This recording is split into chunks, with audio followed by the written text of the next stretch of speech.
Hare Krishna. Am I audible? Am I audible? Yes, Prabhuji, yes, Prabhuji.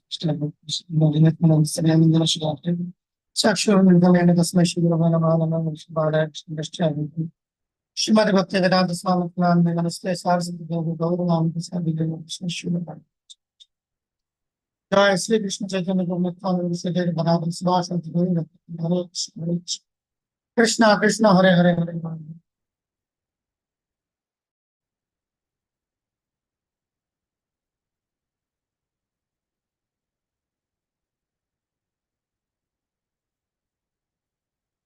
Hare Krishna. So here we are. Let's get to the 8th lesson today. Uh, we would be primarily discussing the Panchanga Bhakti, 5 most important limbs of devotional service. And we will look into it, why they are so important. In the meantime, yesterday, this is what we discussed yesterday. The glories, something of deity worship, mainly prayers, attitude of the devotee, and finally, the principles based on the South Indian Brahmana meditation. So today we will be discussing aspects of transcendental service. You already know the 64 items. So this is the one what we are gonna focus. This is what we're gonna focus today. This part. Okay. All right. It's for now. This is what it was. Okay. So see at the beginning, regulative principles of devotional service, again, same thing. Okay. All senses must be employed. We discussed that yesterday as well. The definition of bhakti. Exactly how they can thus be employed, as discussed in the 64 limbs. How? Regulative principles. How they can be, like wrapping up the 64 limbs and the vidhi part. And we will get into the Raganuga Bhakti.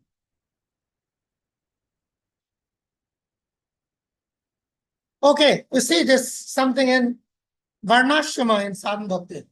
What is the role of Varnashrama in Sadhana Bhakti? We have discussed that, but as I said, that we will be tackling that in subsequent lessons.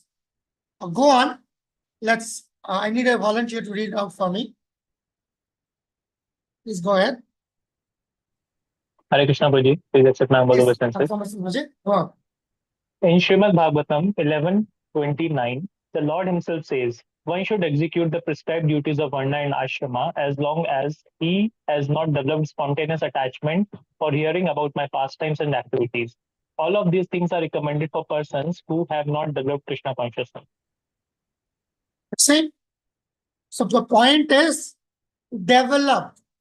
Whenever Prabhupada used, many times you will see Prabhupada uses this term develop. And I have seen many times readers, they miss that out. Am I audible? Can somebody respond? Prabhuji. Yes, yeah. Prabhuji. Wait. Let's look. Okay. Respond to me again. Yes, Prabhuji, you are audible. No, it's not. Because the headphone is not working. Wait. So I have got a desert mode. Krishna, Prabhuji, you are audible. All right. So that development. Okay. So it is, this development is the key. Develop. It doesn't like happen overnight. Develop. That means A development is only possible when it is part of sadhana.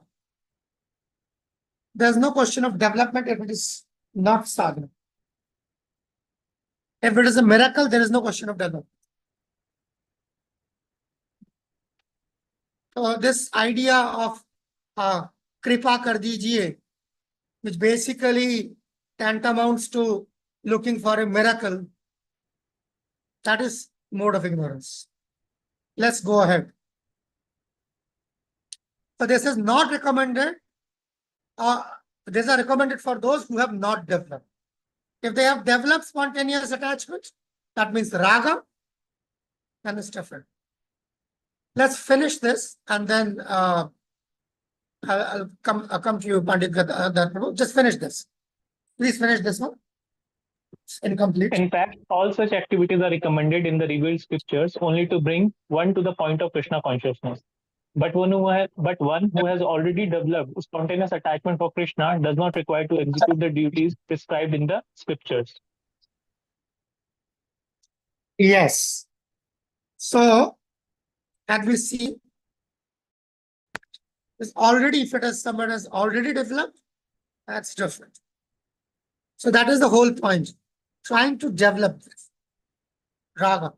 Then now we are gradually moving towards that thing.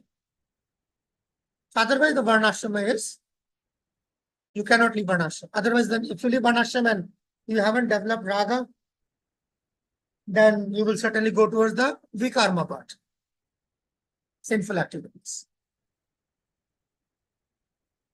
Okay. So therefore, we see, so far we are concerned, Krishna conscious, so long our bodily concept of life is not completely eradicated. See, what is it saying? What needs to be eradicated? What needs to be eradicated here? Bodily concept of. Boil it down to this. Concept. It is all about concept at the end of the day. It doesn't say the body is eradicated. Body will be eradicated anyways.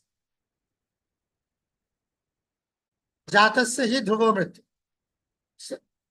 Anybody who is taken birth will die anyways.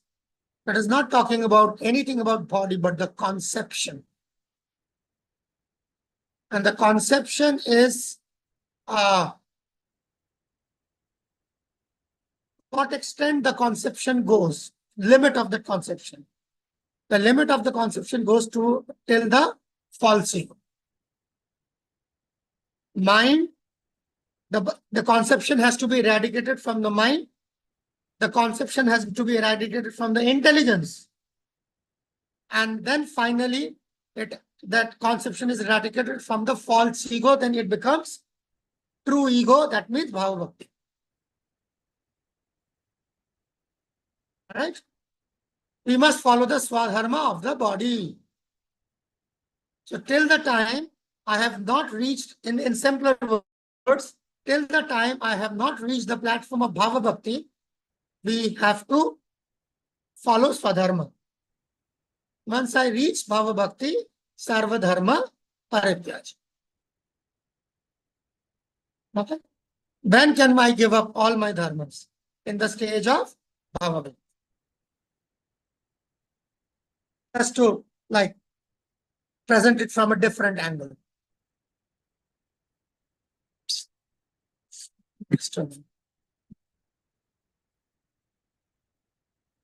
Read on. Yeah, go ahead, Pandit Gadadhar Prabhu. But when actually advanced, that is Mahabhagavad. We should not imitate that, but our process is the more we advance in Krishna consciousness, we become transcendental to this bodily concept of life, Brahman, Kshatriya, Vaishya, Shudra. What's happening? As we advance, remember the word develop? I underlined that, the same thing. So it is proportional. The more you are going closer to Bhava Bhakti, the more you are becoming transcendental to this concept, not the body, the concept of the body. You don't become transcendental to the body. You become transcendental to the bodily concept. Okay. So that's the subtle thing. Body or no body, that is actually material at that point in time. Is the concept. All right, so that's the whole idea of relationship between Varnashram Dharma and Bhagavad Dharma, which is this. Okay. So Varnashram Dharma plus Bhagavad Dharma is equal to Sanatan Dharma. Sanatan Dharma means two things. Dharma of the soul, dharma of the body. The dharma of the body is Varnashrama. The dharma of the soul is Bhagavad. Okay. That is the sum and substance. The whole Sanatana Dharma can be encapsulated in these two things. All right.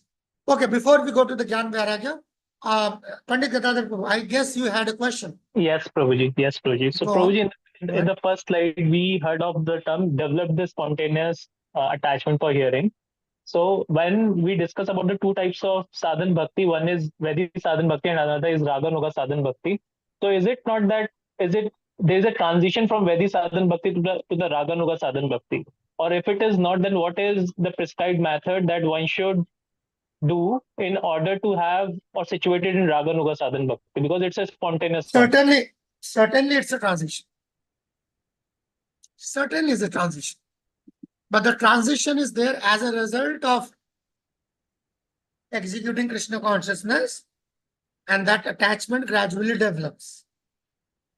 Exactly how and what is the, like meeting point where the Vaidhi Bhakti transforms into Raganuga Bhakti? Actually, the point is, from day one, the Vaidhi Bhakti must have a sprinkling of Raga into it. That is it. And the 64 limbs and the way the 64 limbs of Bhakti has been arranged for us by Rupa Goswami, that is the beauty, that the Raga is there, sprinkled. In the beginning stages, we do not so much recognize that, neither do we so much encourage that. But those who are like more mature, they know that these other neophytes, those who are doing this, there is an element of Raga. They're not familiar with that, but with the passage of time, with the more you execute this sadhana bhakti, which he is thinking to be just Vaidhi Bhakti, it's not just Vaidhi Bhakti. Actually, Gaudiya Vaishnavism doesn't have the concept of, quote and unquote, pure Vaidhi Bhakti. It is Raganuga Sadhan Bhakti from day one. But you can say that's like 95 Vidhi and 5% Raga. It's like that.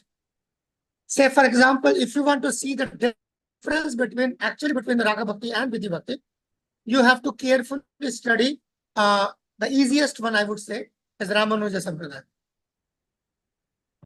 You see their way of worship and things like that. That's tell Vidhi Bhakti. Whereas in our case, it's not exactly Vidhi Bhakti. Say, for example, the kind of bhajans or the kinds of songs we are using. Like we are using Gurvashtakam. And people ask that question, that if there is a Radha Krishna deity standing in front of you, there should be a bhajan on Radha Krishna. Why are you singing about the Guru?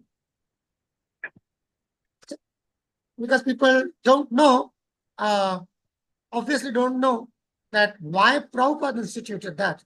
See, Gurvashtakam is not the song which they used to sing in Gaudiya Math.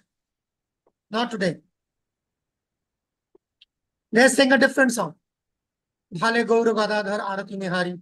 So they sing a different song. It's about Gaur Gadadhar, let us say. But us, we are singing Sansar Davanal. What is the reason?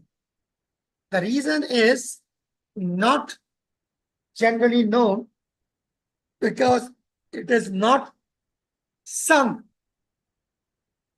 The Ashtakam also has a 9th stanza, the Navam.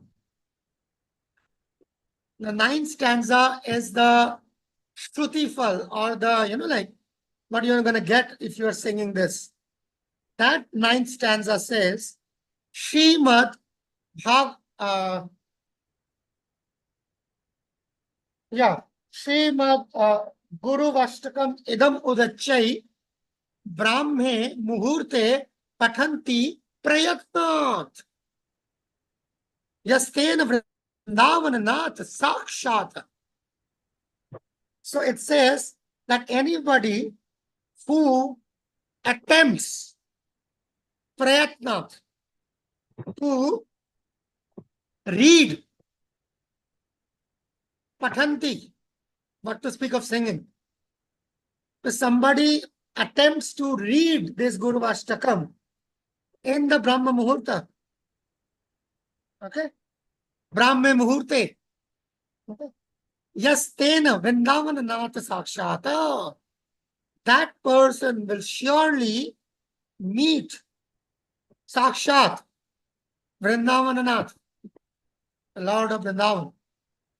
So that is the blessings given by Vishwanath Chakravarti Thakur, all the readers of Guru Ashtakam, what to speak of daily singers. So Srila Prabhupada was more concerned about us going back home, back to Godhead, than to just sing a song for Krishna. Just like we sang so many songs last week in the name of Krishna, not for Krishna. So that is already there in the raga. Nikunja Yuna Rati Keli Siddhai is not Vidhi Bhakti, it is Raga Bhakti. So without me knowing, I am practicing the elements, same 64 limbs with the mixture of raga. The Tulsi Aarti, as we sing, the song we sing, is not the song which they sing in Gaudiya Math. They sing a different song, and that is there in the songs of the Vaishnavacharya, the blue book I was talking about. That is another Tulsi Kirtan you will find in the same section. There's a Tulsi Aarti. Before that, you find that is written by Chandrasekhar Acharya. Okay, one of Chaitanya Mahaprabhu's associates in Mayapur, Chandrasekhar Acharya. So he writes, what is that song like? Tulasi Arati Nehari, something. You'll find that song. That is what they sing in Gaudiya Math. Prabhupada gave this one, Dina Krishna Das. And this Dina Krishna Das is not Krishna Das Kaviraj Goswami. So that thing was like Prabhupada very carefully started placing those things. Because unless and until it is raga from the start, it won't be raga at the end. So it's only when after practice, gradually, it's like I am telling you something. But this is not what you found out. But there will be a day when you will find it out on your own, despite me telling you that this is just information. But you will find it out, and that is called realization. Know that it has started. That's how it is. Okay. All right. So let's go to Jnana Vairagya. See, we were discussing this Jnana Vairagya at various points in time. Now see what Rupa Goswami has to say about Jnana Vairagya. Nishtha Mataji, would you like to read? Do you think you are in a position to read? Yes, Prabhuji. May I? Go ahead. Some scholars recommended that knowledge and renunciation are important factors for elevating oneself to devotional service. But actually, that is not a fact. You see, Like it is not finished yet, Mr. Majim coming, but I'm just trying to point this out. Actually, that is not a fact. Who says? Who recommends? Read closely. Who recommends? Read closely. Who recommends? Some Jnana scholars. Vairagya. Scholars. Bodies. You see? So I have to always have to read very closely. Who is recommending? Scholars recommend that. Scholars do not know the fact. Because scholars are not practicing devotional service. They are only discussing about devotional service without the intent of practicing devotional service. Therefore, they do not know. That's how these things work. Okay, fine. Now read on. Actually, the cultivation of knowledge or renunciation, which are favorable for achieving a footing in Krishna consciousness, may be accepted in the beginning, but ultimately they may also come to be rejected. See, may be accepted in the beginning. Maybe. It's not harmful, at least in the beginning. But ultimately, has to be rejected.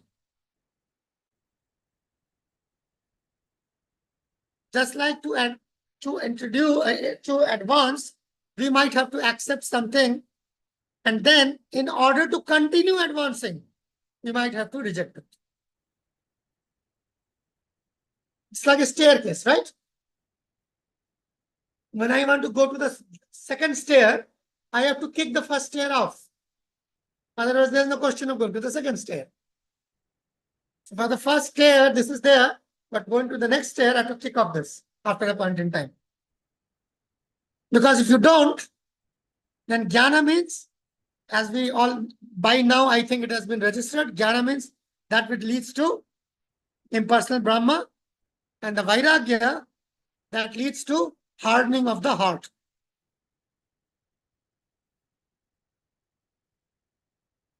All right. That is Gyan Vairagya. Okay. Vaibhavi Mataji, would you like to read from here? Hare Krishna, Prabhuji, please accept my humble Fine, obeisance. fine. Mental speculation and the artificial austerities of yoga practice may be favorable for becoming liberated from material contamination, but they will also make one's heart harder and harder. They will not help at all in the progress of devotional service. See, it's a categorical statement. They will. You see here? You see? Remember, I once pointed out, these things are like very important.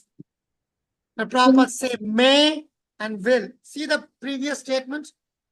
Let's go to the previous statement. You see? Here you see this? Maybe. But in the subsequent one, what he says, if you don't do that, if you continue with that, it will. So you need to read very closely. To read very closely these things. Because harder, harder. That's why Jnana Vairagya is not recommended. These people, just like you see, this is a Gyan Margi. This photograph, it's the Gyan Margis. So you speak to these people, they are very hard-hearted.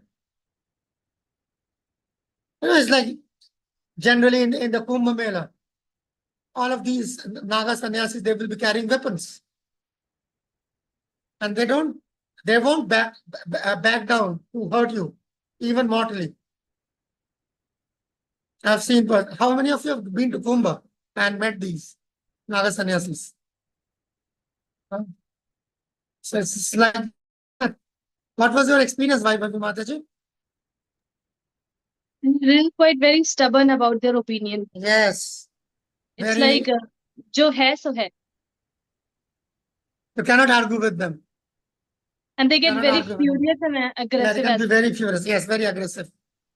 And that's why we see sometimes just because who's gonna take the bath first, and 20 or 30 sadhus killed every Kumbh. Why? The Vaishnavas won't do like that. Well, okay, you first. The Vaishnavas, okay, you go first. It's because like that, they become very hard on it.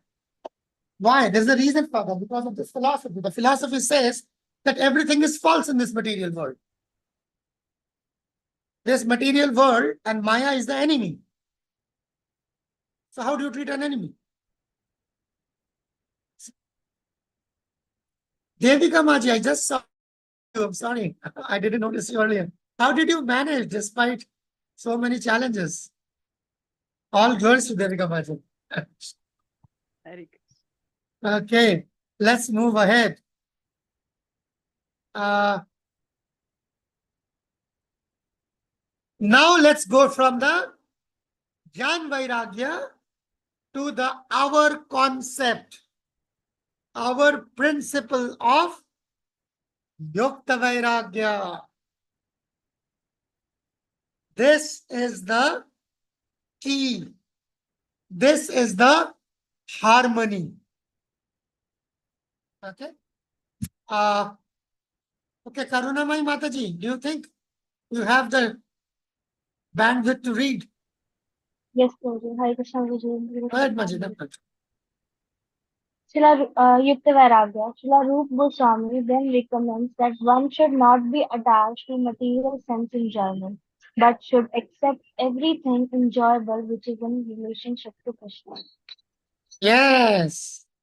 Nirbandha Sambandha, Nirbandha Krishna Sambandhe, Yukta Vairagyam, Uchate. Okay. So, this is also part of your memory verses, right? Remember? So, here we are. Right. I'm just pulling out that verse for you from the handbook. It's there in page number 93, 94.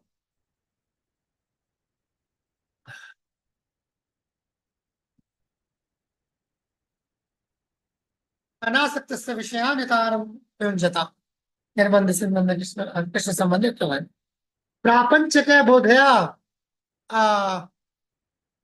something hari vastuna, and then what is it? Falgu vairagya katyate. Forgot that verse. Sorry. So it's the other way around. Otherwise. So this is where we are. Yukta vairagya. Remember, always remember, Yukta vairagya is actually to be practiced or can be practiced, or the eligibility of practicing Yukta Vairagya. The eligibility of practicing Yukta Vairagya is Uttamadhikari. It's not Kanishtadhikari, it's not Madhyamadhikari. The only time a sadhaka can practice Yukta Vairagya if he is under the supervision of an Uttamadhikari. Very close supervision. Otherwise, most Yukta Vairagya ends up in disaster. And I have seen loads and loads of examples of that in ISKCON. Okay. People think that anything can be attached to Krishna, and then it becomes Yukta Vairagya. No, it is not talking about attaching the thing. It is talking about you being attached to Krishna, and therefore you attach something. Okay? Yukta Vairagya means what can be engaged in Krishna's service, provided I am engaged first. Okay. Maji, please continue. You will see this. Go ahead. Yes, Prabhuji. One should not give up anything which can be utilized in the service of the Lord. That is the secret of devotional service. Anything that can be utilized in advancing Krishna consciousness and devotional service should be accepted.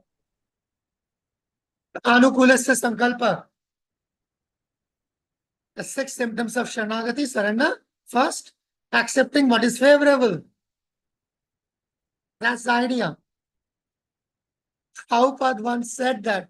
He's talking about himself. He said, all these Mayavadis, Chayavadis, all of these actually cheats. They reject money. He said, Swamiji doesn't touch money. Swamiji doesn't touch gold. But the secretary does that. He is there. Go to him, give whatever you need to give. And Prabhupada said, I want to print a picture. I want to advertise a picture in newspaper like this. You know, all money, all the gold dollars like this. I am accepting. Give it to me. I will accept. I'll accept. I'll use it for Krishna. Give it to me. These devotees, these cheats do not want. They want to show vairagya. Let them show vairagya.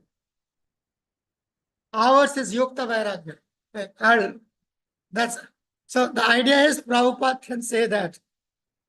Don't think all of us will do that. They will be.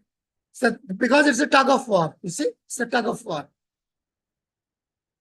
It's like Maya is pulling from one side, Krishna is pulling from another side. If I am weak, I will be pulled away by Maya. That's why I said, Yukta Vairagya can only be practiced by Uttam Adhikaris. And only those Madhyama or Kanishta Adhikari who are the direct supervision of those Uttam Adhikari, he may do that.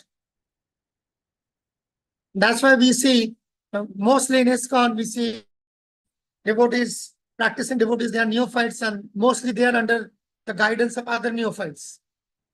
And then they try to practice this. Both fall into a ditch. And the ditch is called illusion. Ditch doesn't mean that you won't chant your rounds or things like that. No. It's not like your Maya will continue. 20 years, 30 years. Oh no. There won't be any significant change in consciousness. And that's what we see, so many. So that's why this is very dangerous. If you're not qualified for it, don't try that unless and until you have got some Anuttam Adhikari besides you. Then you can under that guidance, you can surely practice Yukta Vairagya. Okay. See, like certain things are more dangerous, right? Say, for example, we can even say that all the 64 limbs of bhakti, why not practice it under the shelter of an Uttam Adhikari? Yes, that's a very valid argument. Okay.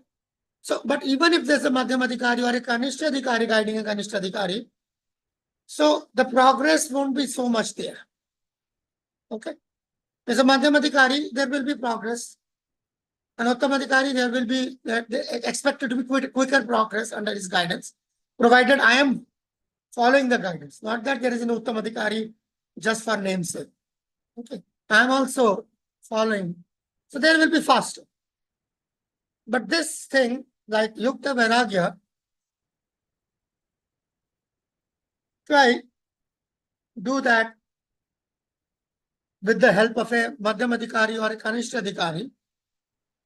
There is more chance of you becoming susceptible to Maya. Because this is engaging Mayas in Krishna's service. It's not so easy. So certain things are like relatively easy, certain things are relatively difficult. Just like if I ask you, okay, fine, say for example, somebody is doing a business of garments. And I can say, okay, fine, you are doing business of garments. You use this business in the service of Krishna. Okay. So it's a little tact. You can start doing that and gradually you get practice to it. And then you will know how to do that. But say, for example, you are running a bakery shop where you are using eggs and animal fat, things like that, you see. So now that is relatively more difficult to engage. Or say, for example, one of us have got a beer shop or a wine shop. You see, that is relatively more difficult, even more difficult to engage. So certain things are easier and certain things are more difficult. So the more difficult requires more strength. Anuttam Adhikari. So under his guidance, it's possible, whereas the other things are relatively easier.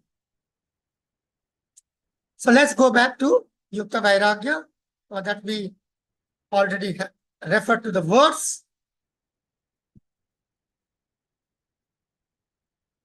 Oh yeah, here it is. It's part of the presentation.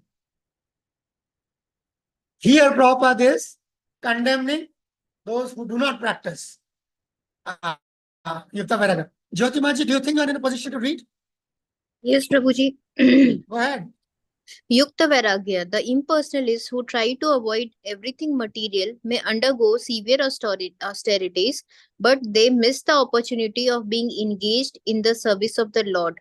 Thus, their renunciation is not sufficient for perfection. Perfection. Yes. The renunciation is there, but it is not sufficient. It is not sufficient. That's that verse which I was trying to remember. Prapanchika.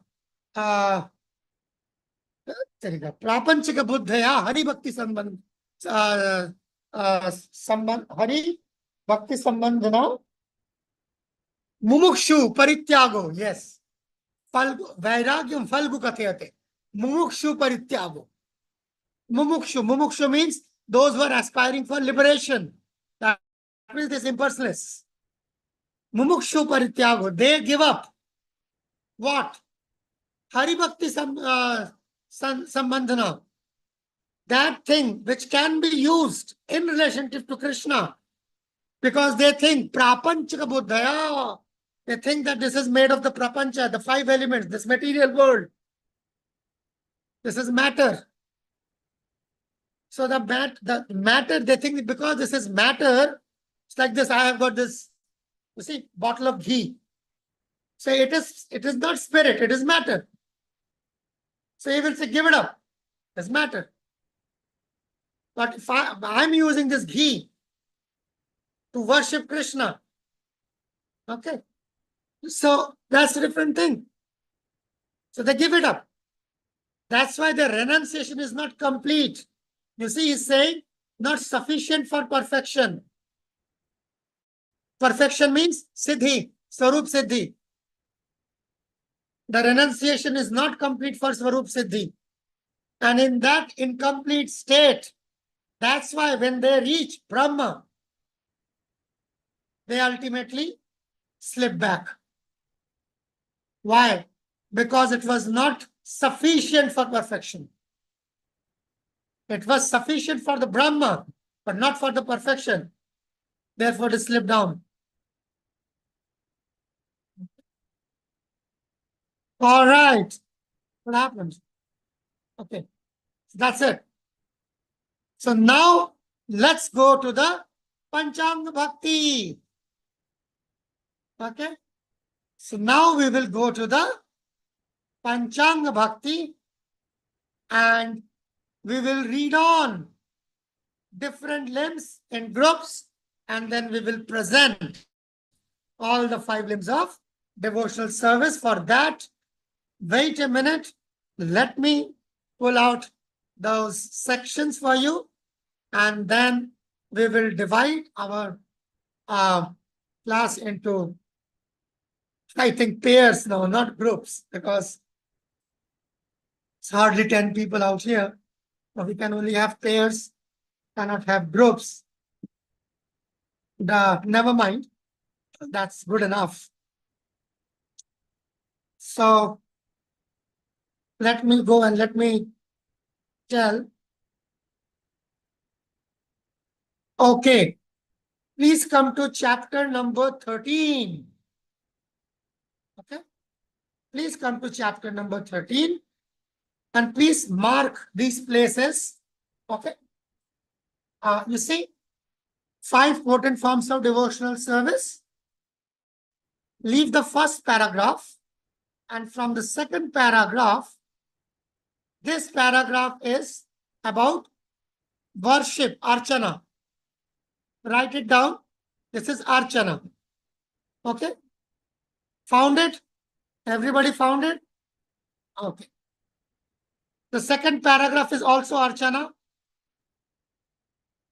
The third paragraph is also archana. Okay?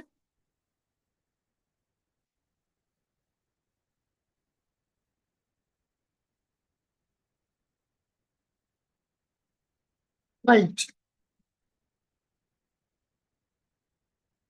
In the beginning of Srimad Bhagavatam, found this paragraph? This is Shravan. Bhagavad Shravan. Okay? This is Bhagavad Shravan, this paragraph. Write it down.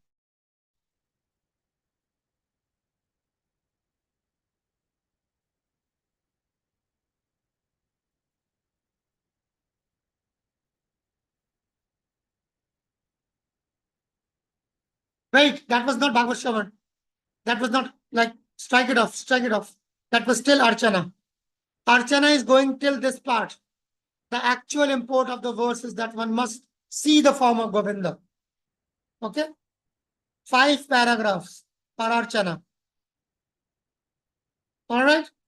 Now, Rupa Goswami has similarly described relishing the topics. This is Bhagavad Shravan. Alright? See, because I cannot see all of you, so I'm just assuming that because I mean, like my screen is not showing everybody. Okay. So this is the second paragraph, which like here is Bhagavad Shravan. This is the hearing, Srimad Bhagavatam. Okay.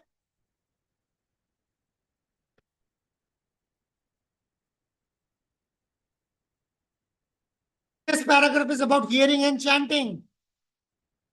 This is chanting. Okay. Kirtanam.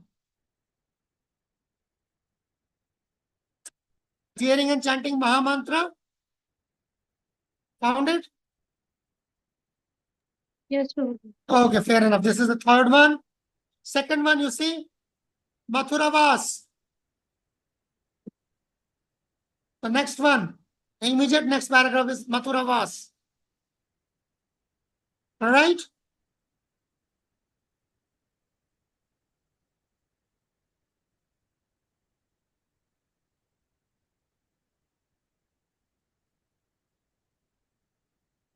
And there is overestimation. That's a very important paragraph. But wait. Varnashram is taken care of. And Gyanvaraj is also taken care of. Wait a minute.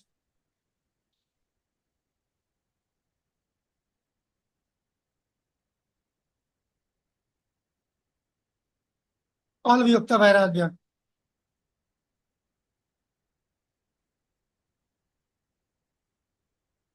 Sri Prabhupada is speaking very, very closely about this. We won't be discussing, but I'm just showing you. The spiritual master must never be carried away by an accumulation of wealth or a large number of followers. That's what we see. It's very dangerous.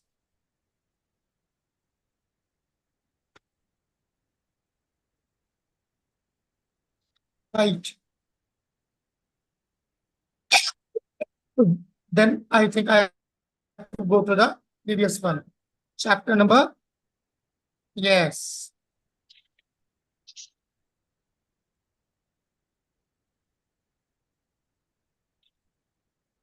Okay.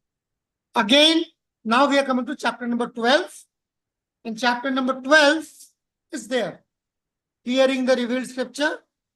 Already there. Okay. The next is residing in Mathura. That is also there. Because what we are going to read, we are going to combine these two chapters. Okay. Rendering service to the devotees. That is also there.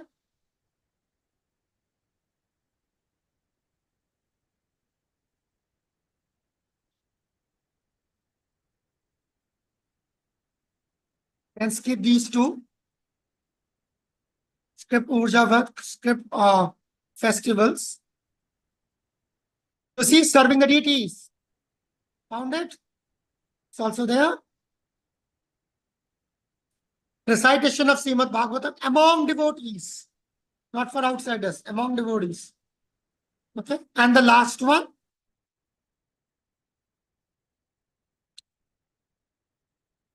It's associating with the same thing actually. Wait. Chanting the holy names of the Lord. Found it? So these are the 5 limbs. Living in Mathura again, the 5th limb. So we will combine these 2 sections and read. Okay. So what I propose, since we are barely meeting for 5 groups, couples, just like in pairs, I would recommend that one of the devotee might read in each pair, one of the devotee might read chapter number 12, that particular section, whereas the other devotee may read chapter number 13, the particular section. Understood? Then it will be easy. Because then you people can come together, derive your points, and make a presentation. Fair enough? You feel me?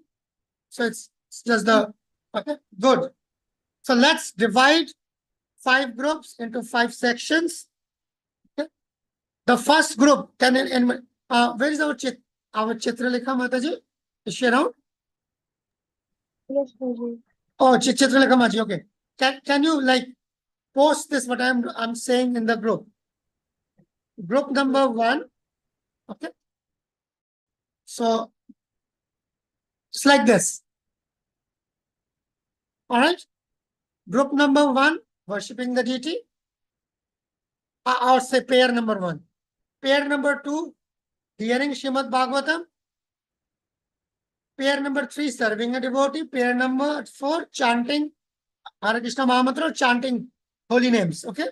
And 5th one is residing in Mathura. Okay.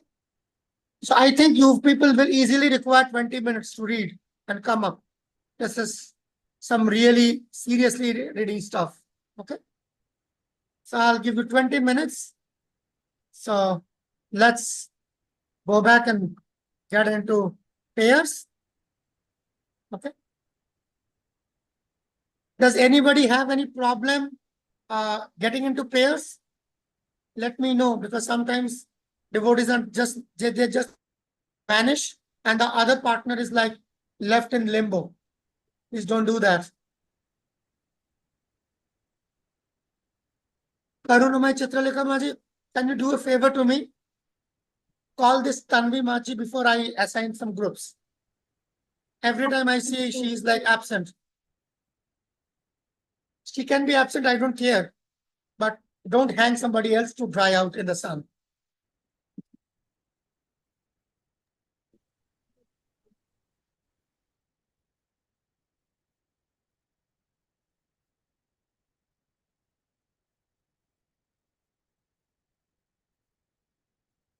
I'm supplying 20 minutes. Okay. Be ready with your presentations. In the pair, one person may choose chapter number 12, the other person to chapter number 13, the same sections. Okay. And then combine it. Go ahead. Time starts now.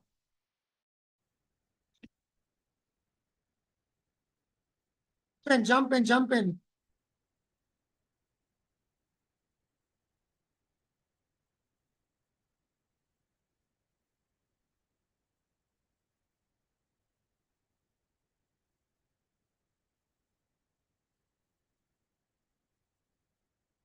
Timaji, it's difficult for you, right? It's difficult for you, right? It happened before also. पहले भी ऐसे हुआ था ना, आपका अटक जाता है, चाहता नहीं है. नहीं प्रभु जी, मेरा नेट आज ठीक है. उस दिन तो बारिश हुई थी तो इसी वजह से नेट का इशू हो रहा था. तो आप ज्वाइन करो, देखो आपके पास आया होगा, आया नहीं है. आया था, मैं हर्षिका माता जी के साथ थी, but I don't know why. हाँ हाँ बाहर आ गए ना। ग्रुप 4। सुनो सुनो सुनो, रुको रुको, मैं आपको दोबारा ग्रुप 4 में डालूंगा, अभी मत क्लिक करना, 1 सेकंड होल्ड करना, ठीक है? 1 सेकंड होल्ड करना। ग्रुप 4 में अब जो मैच आएगा उस पर क्लिक मत करना, रुको। हाँ गए। रूम 3 तो हाँ आया रुको, है। तभी कहना मत करो, अब आएगा, अब करो, आ गया। जी room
Ruchita Maji, do you think you wish to join any group?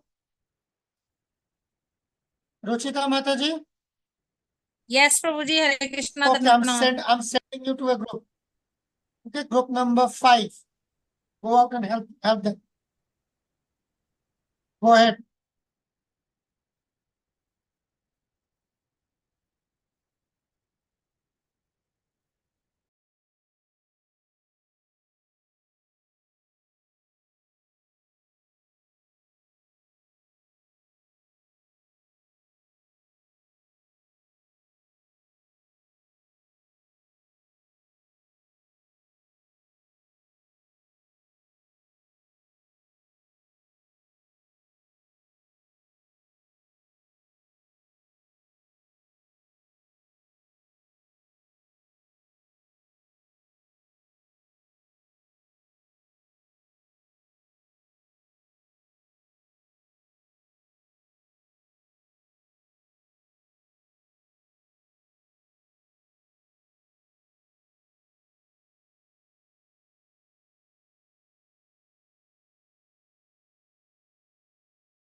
Pandit Gadadhar Prabhu, did he accidentally come out? He accidentally came out, right? No, no, Prabhuji. No, Prabhuji. We are done with our discussion and all. Done. Yes, Prabhuji. We have Mathura Vas, so it is very small in discussion, so we did it. Only. Like both chapters it is there. Yes, Prabhuji. It is only 3 paragraphs. So we are 3 people. We divide it in one, and we get it done. Oh, okay. Yes, Prabhuji. We'll have to wait. Please.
But I can see this group is out, but there are more devotees, I think. Ruchita Maji, were you also part of the same group? Yes, I Prabhuji, see. room number 5. I see. Now guess what?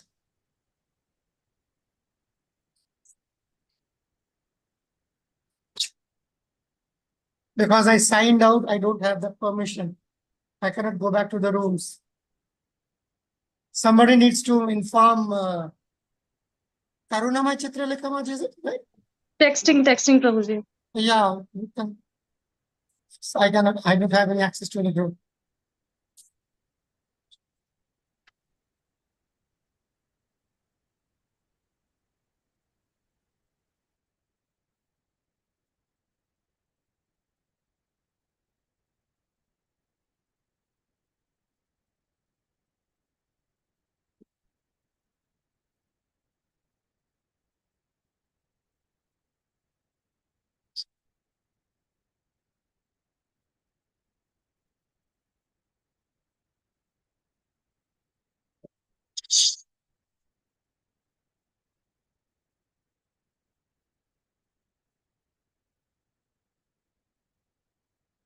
Mhm.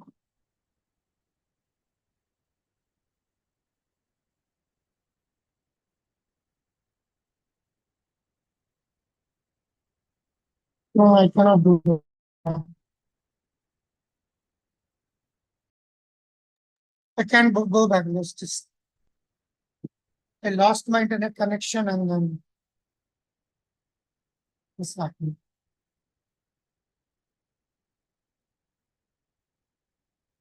You'll have to wait. I wanted to visit the other groups, but there's no way I can do it. Wait. You have to wait it out.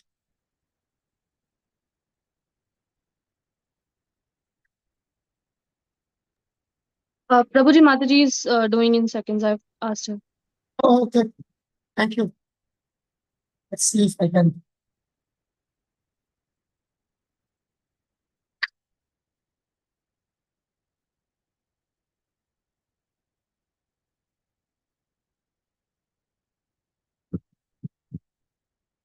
Hmm.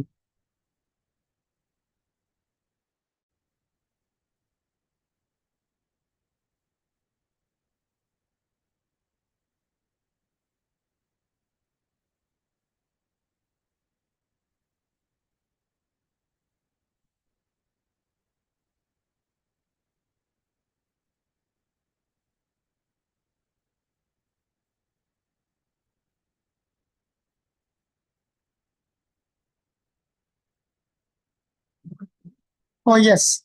I think I can. Uh, wait.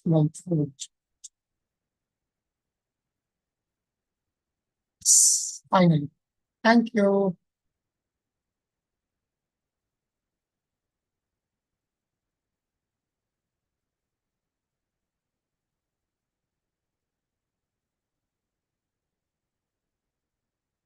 Join any of the rooms.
Hmm.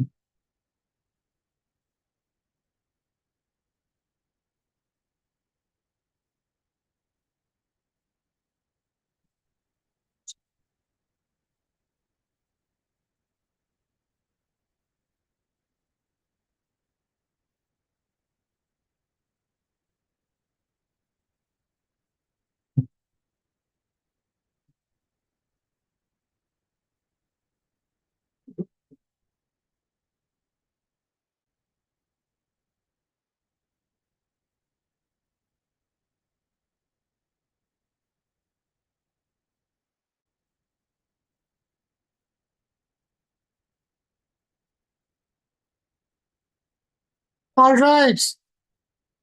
So here we are, almost there. How about starting with Vaibhavi Mataji's group? They are lying in wait for such a long time. Hare Krishna, Prabhuji, please accept my humble obeisance. Come on. Our topic was residing in Mathura. And Yes. in I this, just came back from Mathura, Hari Bol. back in smelly Delhi, Delhi. Go ahead. So in this, it is said that any person who becomes attracted to other places than Mathura will certainly be captivated by illusory energy. So we should be more attractive towards Mathura Dham because there our Lord came, and it is not this Mathura Dham, the Lord's place. And it also says that all the results of traveling on all pilgrimages within the 3 words, it's not just talking about this word, but within the 3 words, that can be achieved simply by touching the holy land of Mathura. I also heard one of the pastimes, I think, of like, I don't remember exactly the name, but the Devtas also have that urge to roll in the sand of That's Mathura. true. That's true. And that is why it is mentioned here also that only by touching the holy land of Mathura, one can achieve all the fruits which he can achieve from traveling to different pilgrimages. And by also it is written that simply by hearing, remembering, glorifying, desiring, seeing or touching the land of Mathura, one can achieve all desires. So we can relate this to the pastime of the Brahmana we have discussed yesterday, that simply by meditating upon Lord or the land of Mathura, one can achieve all the desires. So we just don't have to, it's like you don't have to visit Mathura to have Mathura in you. You can have Mathura in you, in your consciousness, simply by meditating upon it. Yeah, just wait for a while. That sentence which you read, can you repeat that sentence? By touching, by Um, the three, simply by hearing, remembering, glorifying, desiring, seeing, or touching the land of Mathura, one can achieve all the desires. 6 ways to serve Mathura. So in one sentence, you may find it a sentence, but it's not a sentence. These are the 6 ways you can serve Mathura. The same way when you find for Tulsi, by seeing, by doing that, this, that, so it's like that. These are the ways you. Many times devotees ask that question. They are the 6 ways. Go ahead. And Continue. in the last, the living in Mathura, I think that was also the part of this, Prabhuji. Yes, of course, yes. Yes. So it is mentioned that in Padma Puran there is a statement about importance of living at holy place like Mathura and Dwarka. It is stated there to travel to different places of pilgrimage means to attain emancipation. And the devotees, the devotees don't run after emancipation; they run after the devotional service towards Lord. But if one does that also, they can come to the stage of Brahmabhuta, and gradually they can attain the position of uh, pure devotional service towards the Lord. So there's no Exactly. harm in visiting different pilgrimages, but the best option is to directly take the elevator and reach the 19th floor instead of traveling like walking from the stairs. So Mathura is Mathura is also uh, what to say, हमारे लिए एक मिठाई सर्व कर दी है भगवान ने. We don't have to run towards different shops. Pick that Essence. mithai and taste it, and then Essence. you Okay. can achieve it. It's like an Also, essence. also it is written that one can, just by Mathura can deliver all the desires and ambitions of the fruitive workers, not just the devotees, but Mathura also serves. Mathura also provides. Mathura also delivers the ambition of the people who are like into materialistic things or in towards salvation, or those who are for working for fruitive activities. So Mathura is not for just the devotees, but for everybody. Everybody can get something from Mathura. So it's not just a place; it's a dham. And it is also Ruchita Mataji. You can add that point which you've discussed.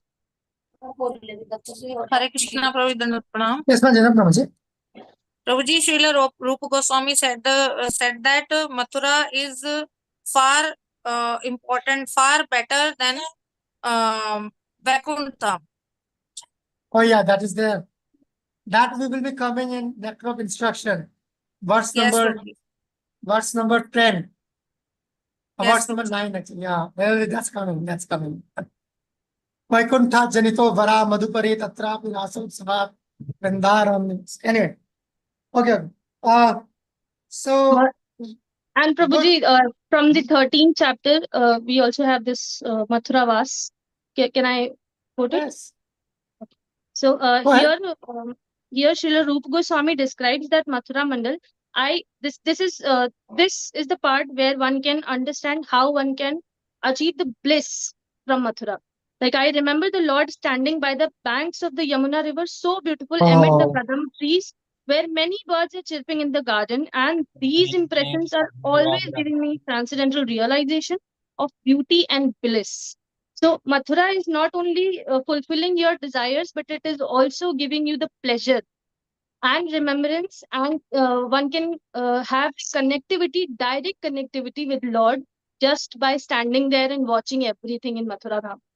From the monkeys, from the trees, from the river, from the holy sand, from the deities, from the Dhamvasis, everything gives a pleasure to the devotees. And it is also mentioned here that Rupa Goswami can actually be felt even by non-devotees there. it's That's all. actually, that's the closing remark was like words from Rupa Goswami in Padyavali, where he is describing that do not go to Mathura. If you see Krishna, then yes, it can. If you are thinking of Krishna, then the monkey will remind. See, that's a very important point. Pandit Gadadhar Prabhu messaged. And I was also thinking about touching that issue. Look, when we are going, or how do you see Mathura or Krishna, or the spiritual part of it?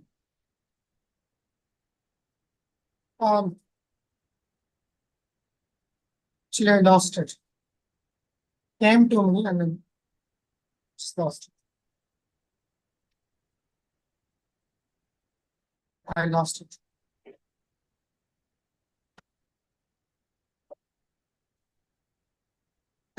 Okay, let's move on to how about that's Mathura.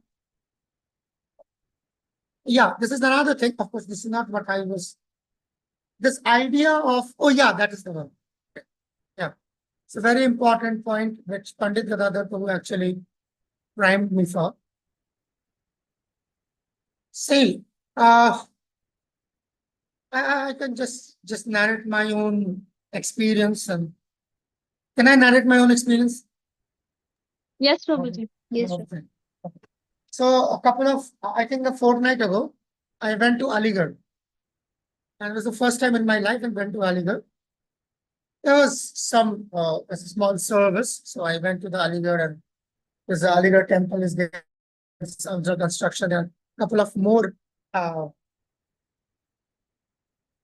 spots ISKCON has managed, and they're trying to build something inside within the Aligarh district, at least 3.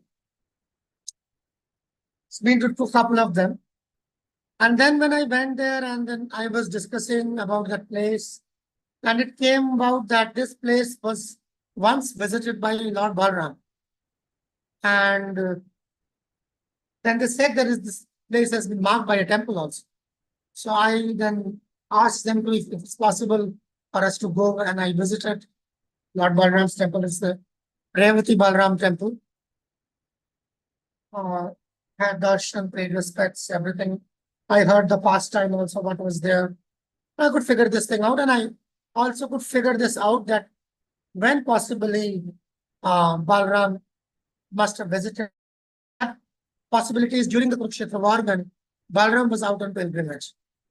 That is the time because the place of pastime is actually near the banks of Ganga.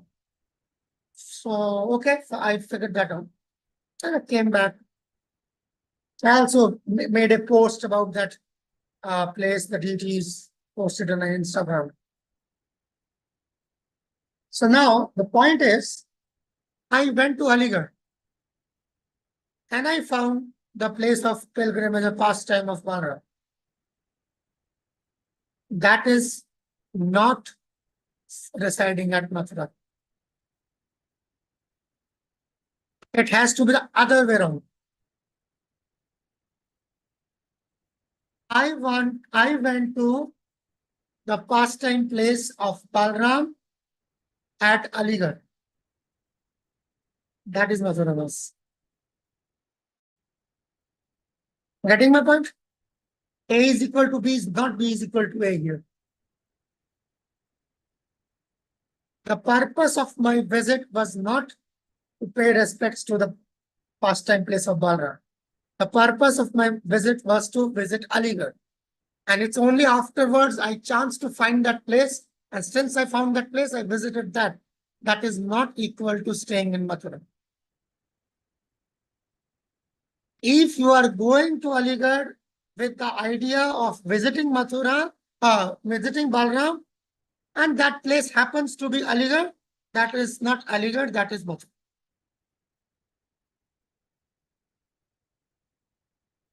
I think that's how, that is the exact conception here. So what Pandit Gadadhar was asking that question, that actually reminded me. So when you are going to Mathura, when you are seeing the monkey, before seeing the monkeys, you have in your mind, even the monkeys here are associates of Krishna. Then you see the monkey and the monkey makes a spiritual contribution in your life. Otherwise, monkey is monkey, what it is good at, monkey business. Okay. So it's always like that. You have to preempt that thing. That is the difference between Karma Mishra Bhakti and Shuddha Bhakti. Do it for Krishna. Okay? Because Krishna told you, therefore you are doing it. See the difference? Krishna told me, therefore I did it. That is Bhakti. And I did it, and then I offered it to Krishna. That is Karma Mishra. And if you don't know Krishna and you're offering it to Bhagavan, that is Karma Yoga. Not even Karma Mishra. So the act has to be preceded by that consciousness. When I am going to Vrindavan or Mathura or Puri or any place, the plan is there. That how I'm going to go and serve Krishna. That is Mathura Vas. Not that now I have come to Mathura and like it's 1 p.m. until 4:30 p.m. all the temples are closed. What am I supposed to do? Oh, let's go to Yamuna and take a bath. That is not residing in Mathura. That is there. That is a bhakti. That's a very low quality of bhakti because you are not planning to go to Yamuna or Yamuna Snan, which is directly a limb of bhakti. See? So the intent has to precede that action. Then it is that limb. And if the intent is followed, the action is followed by the intent, then it becomes Karma Mishra. Okay, Karma Mishra. Good. Let's go to the next one. How about who's going to tell us about association of devotees? Prabhuji, I am Shubham Prabhuji. Shabash, Nishta Mataji. Nishta Mataji, by any chance, are you also initiated? No, Prabhuji, not yet. You to God Premi? Yes, Prabhuji, I was in You are the group. one. You are the one. Yes, Prabhuji. Go ahead. So, Prabhuji, in chapter number 12, there were 5 references given. One was from Padma Purana, the second one was from third canto of Bhagavatam, which is chapter 17 and verse 19. The third reference came from Skand Purana, and the fourth reference again came from Bhagavatam, canto 1, chapter 9, verse 33. And the foremost, which we want to infer to and go ahead with all of them, is the one which is coming from Adi Purana, that is being spoke. The specific reference is being given by Lord himself, which is being addressed to Arjuna. So Lord very clearly stated that Arjuna, if someone thinks that they are my pure devotee, then they are not my pure devotee. The one who's the devotee of my devotee, that person is actually my devotee. And it is very clearly stated that no one can approach Supreme Personality of Godhead directly. Even when we talk about Krishna consciousness, first thing is that we have to accept our devotee as our master, as our spiritual master who has the teachings aligned with the Shastras. Then we have to render services to them. Now, if we give certain examples, we are going to take one bhajan, which is Ai Bar Karuna Karo Vaishnav Gosai, which is clearly stating the importance of Vaishnavas, their association. Now, if we have to infer more on it, we can take the reference from Padma Purana, where Shivji ji is having the conversation with Parvati Mataji, and he is stating that there are different methods of worship, right? Now, the highest is when you're worshipping the Supreme Personality of Godhead. Now, when you say highest, highest is the superlative degree, and you believe, as per the concept of English, it is ending there. Whereas he denies it that no, there is more to it, which is the worship of devotees. And if we look at it, then we move to Srimad Bhagavatam. Bhagavatam very clearly states this thing that when we talk about third canto, chapter 7, that if you are if you're becoming a sincere servant of devotees, then what is happening? First thing, that you're getting unalloyed devotional service. We have to focus on the word unalloyed, because when I'm serving a devotee, one advancement is unalloyed devotional service I'm getting, and then it is diminishing all my miserable material conditions. Then again, moving ahead to it, then Canto 1, chapter 19 and verse 33, it talks about that this particular thing, the association of or serving a devotee, it free ones from reaction of sinful activities. Now the word to focus upon is not that it is, I mean, that's a benefit that it is helping us. It's the assurance that we are being provided with. The statement is assurance. And then just even by remembering the activities as well. Now, there is, when we talk about Guru Vandana as well, there also we are requesting our Guru, we are offering our prayers and obeisances that they are the ones who can pave the way for us, and then they can take us forward ahead. And we have seen multiple examples where Krishna has taken stand for his devotees. And now one more important thing is, I was going through chapter 9 and I came across specifically at the ending section where Arjuna is giving the statement, because Krishna was contradicted that maybe, because if I'm saying it, people may think that I'll back out because I have to protect my devotees. But if you are saying this thing, I will be there. So we can see the importance of serving devotees there. That's all, Prabhuji. Shubham Prabhuji, do you want to add something? Oh, I think everything is covered by Mataji. okay. Okay, you were doing the wicket keeping. Fair enough. Prabhuji helped me a Yeah, lot, Prabhuji. The reference so there. yeah, I was in the thick of the, I came where you were in the thick of the things. It's like very, yeah, intense. So, okay, I'll just pick up on a couple of things. First, on a lighter note, and you said that, like, obviously, Supreme Personality, Supreme means superlative. And then that means the sky is the limit, right? So in our case, the limit starts beyond the skies. When we're not talking about Vaikuntha and Golok Vrindavan, it starts beyond the skies. Okay, so let's come to the serious part of it, more grave. First, every time when the term devotee is being used here, so that you have to understand the devotee has been used in, like, according to the usage. We're seeing that those who say they are my devotees are not my devotees, certainly talking about the neophytes. And those who don't say, those say the devotee of my devotee. So that devotee, whose they are devoting to, is an associate of Krishna.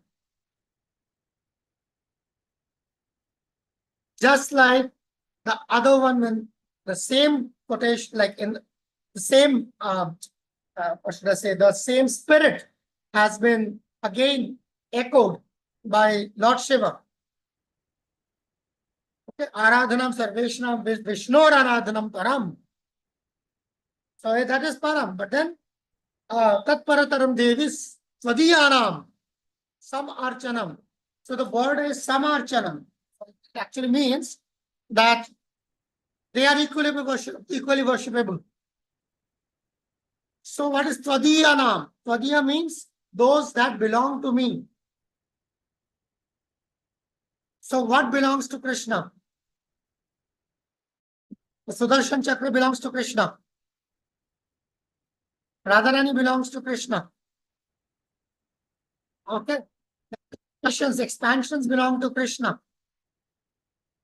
So we need to understand that. That is like we also, I think we discussed this. If you twist these verses, they become the rationale for demigod worship. These very verses. They say that the definition of a demigod is a Vishnu Bhakta, right? We discussed that yesterday. Vishnu Bhakta Smrita Deva. Those who are devotees of Vishnu are Devas.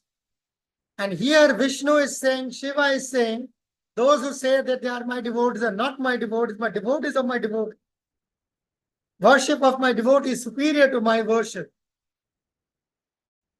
And you give it a twist and you come to demigod worship. That's why this needs to be clarified here. That what is the devotee, what kind of devotee, what is the stature of the devotee discussing.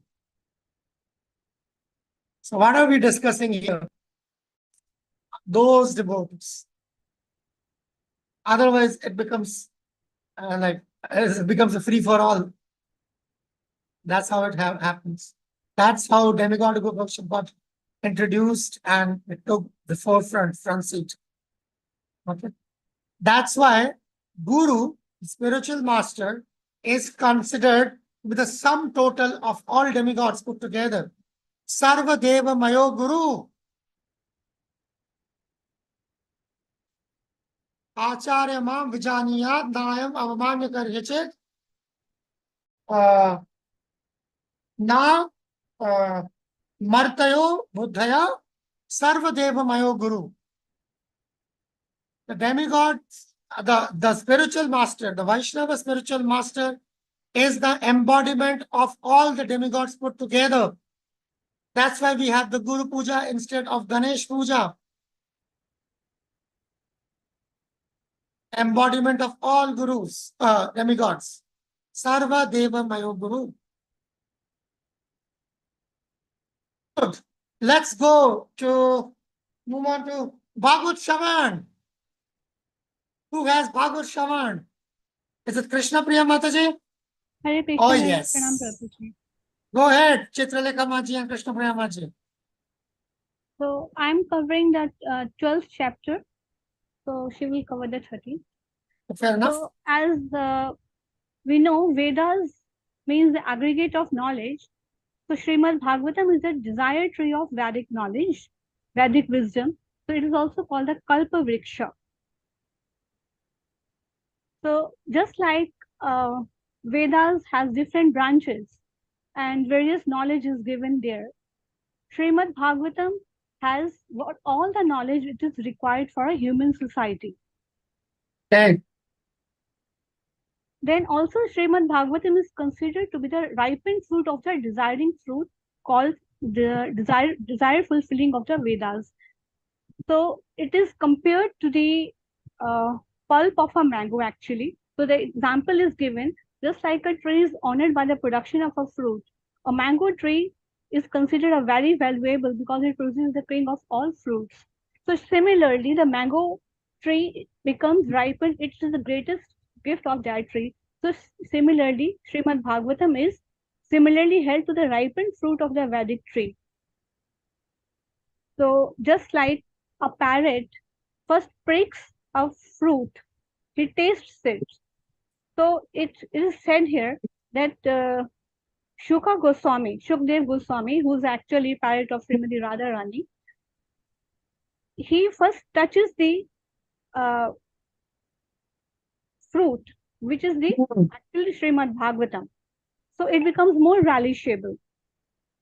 Then in the third paragraph, second paragraph, it is mentioned that Srimad Bhagavatam should be received in a disciplic succession without any breakage. So just like when a tree is, the mango fruit is ripened, so if some people are there, they pick the person top, he gives it to the second person, so it doesn't break. Similarly, it is mentioned here that Srimad Bhagavatam should be received in a parampara system or disciplic succession and without a break. It is mentioned here that it is stated in Bhagavad Gita that a disciplic succession or parampara is a way of receiving transcendental knowledge. And such knowledge must come down through the disciplic succession through authorized persons who know the real purpose of the Shastra. It is further recommended here that Sri Chaitanya Mahaprabhu recommended that one can learn Srimad Bhagavatam from the mouth of self-realized persons.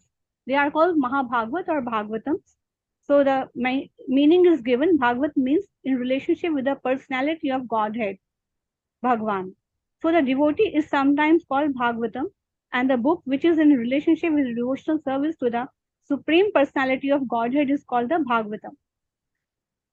Also, this point is mentioned that Srimad Chaitanya Mahaprabhu has recommended, in order to relish the taste of Srimad Bhagavatam, one should take instruction from the Bhagavat person. Oh, yes. Yeah. Good. Because Srimad Bhagavatam is relishable even by the liberated person. Just and then the Shukdev Goswami, he himself is giving his example in the last paragraph in Srimad Bhagavatam, second canto, first chapter, verse 9. He mentions that he admits that he was very much attracted to the impersonal Brahman, but when he heard Srimad Bhagavatam from his father, Vyasadeva, he became more attracted towards Srimad Bhagavatam and towards Krishna. And it is also mentioned here that the idea is that Vyasadeva was also a self-realized soul. So when they are saying Chaitanya Mahaprabhu, it should be come from Mahabhagavat. So Vyasadeva himself is a Mahabhagavat. So he is a realized and self-realized and matured soul. So it is mentioned here that it should come from a Bhagavat person. And the other 13th chapter, it is mentioned, will be covered by Arunamay Chitralekha Mataji. Okay. Hare I have Krishna, collected a Prabhuji. few points. Yeah, go ahead, Karuna Maji. Hare Krishna, Prabhuji. This is a continuance of the part that Shukdev Goswami was mentioned. That Srila Rup Goswami has also described that what is the transcendental nature of these relation topics which is related to Krishna. He quoted an instance where a devotee is saying, "It is very astonishing that since I have seen this personality of Godhead, who is washed by the tears of my eyes, there is shivering of my body, and he has made me a failure in executing my material duty. Since seeing him, I cannot remain silently at home. I wish to go out to him always." So it means that as soon as one comes to the association of a pure devotee, he must be very much anxious and eager to hear more and more about Krishna and learn more and more about Krishna. That is, in other words, you can say he really wants, he must have a great desire to become fully Krishna conscious. Couple of things which uh, opt out. Couple of things. Yes, Prabhuji, Yeah. I think Mataji Says, got to tell about the revealed scripture, pairing of revealed scripture. wait. My That phone is playing footsie. Right.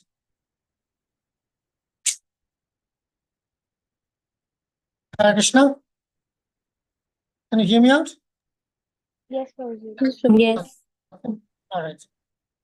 That's four states. Now it's really troubling me.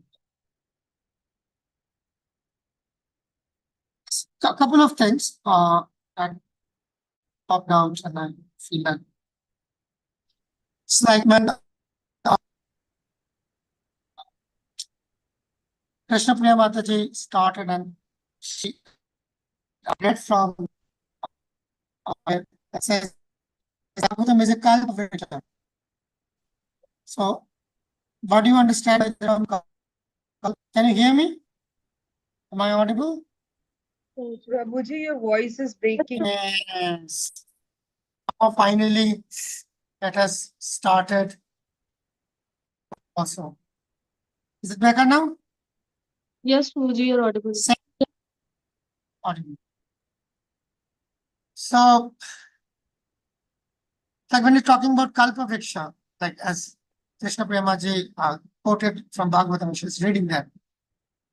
And what do you mean by the term Kalpa Vriksha? Wish fulfilling tree. Wish fulfilling Right. tree. What kind of wish? Is there any limit to that wishes? Material or spiritual, any wish. Any A wish? Okay, Krishna fine. conscious person has only one wish to be in That Krishna is different. consciousness. I'm not asking what he has. I'm asking what the tree is capable of. Unlimited. It's limitless. Limitless. Okay, so as far as we know, the trees, animals, all like non-living entities in the spiritual world. Okay? What rasa are they in? Any idea?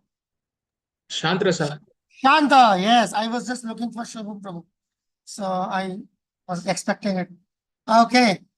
So if the Kalpa Vriksha is a tree, right? What possible rasa is it in? What possible rasa is it in? Trees in spiritual world. What is the rasa of the trees? Shantras maybe, Prabhuji. Shantaras. Fair enough. No need to be in two minds about it. Shantaras. So now the question goes back to Krishna Priyamaji and everybody actually. Since you said that the Kalpa Vriksha is able to fulfill all wishes, unlimited. So now the tree is in Rasa. If I go and pray to that tree that I want Madhurya Rasa from Krishna, can the tree provide?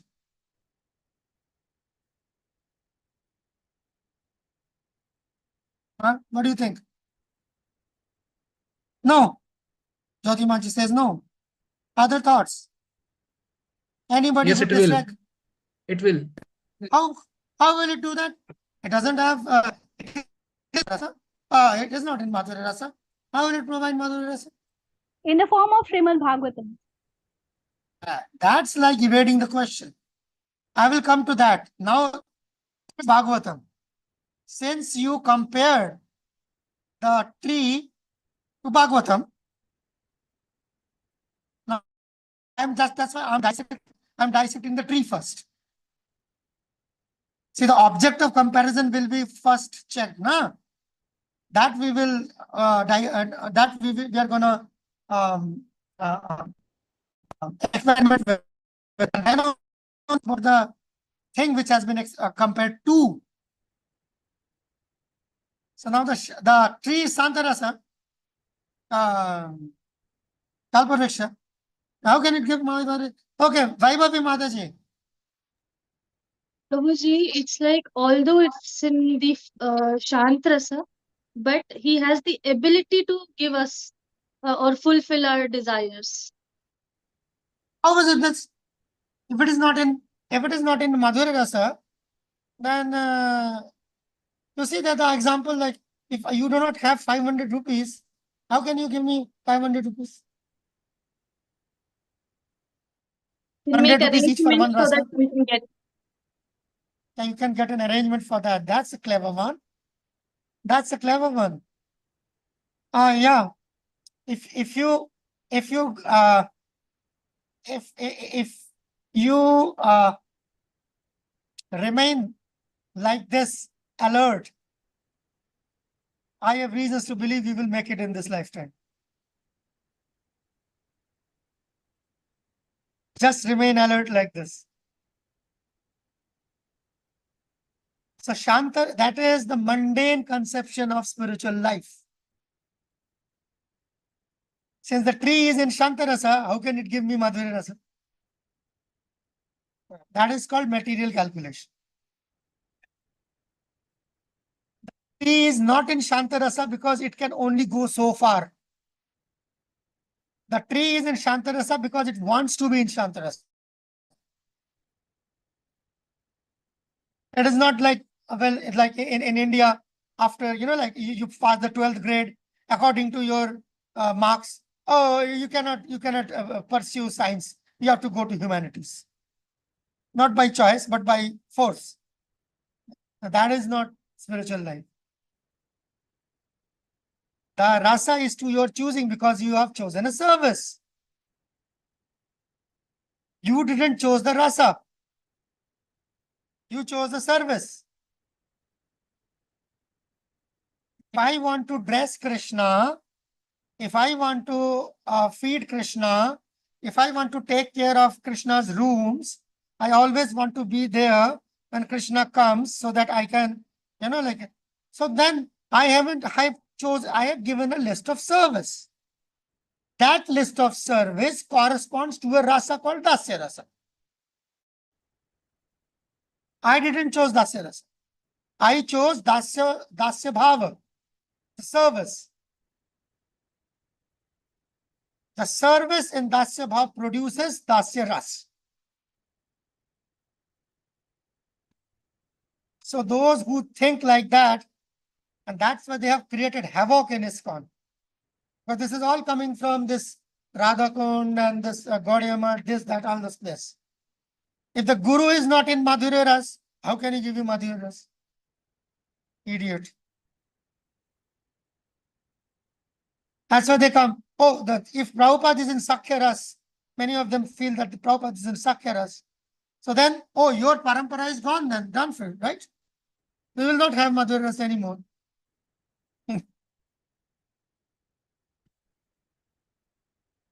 These kind of people, they have created so much havoc in the community of devotees.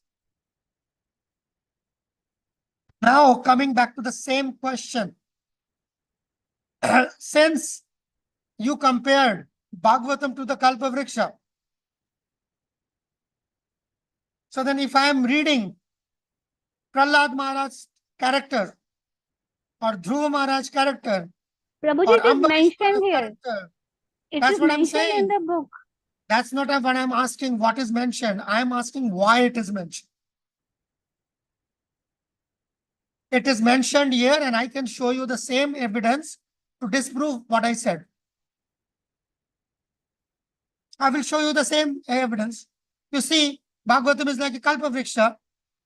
So Kalpa Vriksha is in Shantaras. So if you read Prahlad Charita, if you read Dhruva Charita, if you read Chitraketu, if you read Ambarish Maharaj, you won't come to Krishna consciousness. That is Vishnu Bhakti. Now answer me that. Getting my point? That is how the conception of devotees are destroyed. After Krishna, your only target is Krishna, then why are you reading the first 9 cantos? Go to the 10th canto and the 11th canto. That is all Krishna. Why not? What nonsense. if you are reading devotees and character of Vaikuntha nature, who has got Vaikuntha ras, so then how are you going to get Krishna consciousness? Okay, let me top it up. Let me raise the bar. All the 12 Mahajans, all of them are Vishnu Bhaktas. Right? Is that not? Which of the Mahajan is Krishna Bhakta? If you are following the Mahajan, how can you come to Krishna? Worship Krishna of Vrindavan. Chidamachi, Mahajan Prabhuji, Yamraj. Yamaraj is what? He's a Vishnu Bhakta. Yamraj is one of the Mahajan, one of the 12 Yeah. Mahajan. Yeah, so he's Vishnu Bhakta. Then Yamaraj is Vishnu Bhakta. How can he give me Krishna Bhakti? Huh?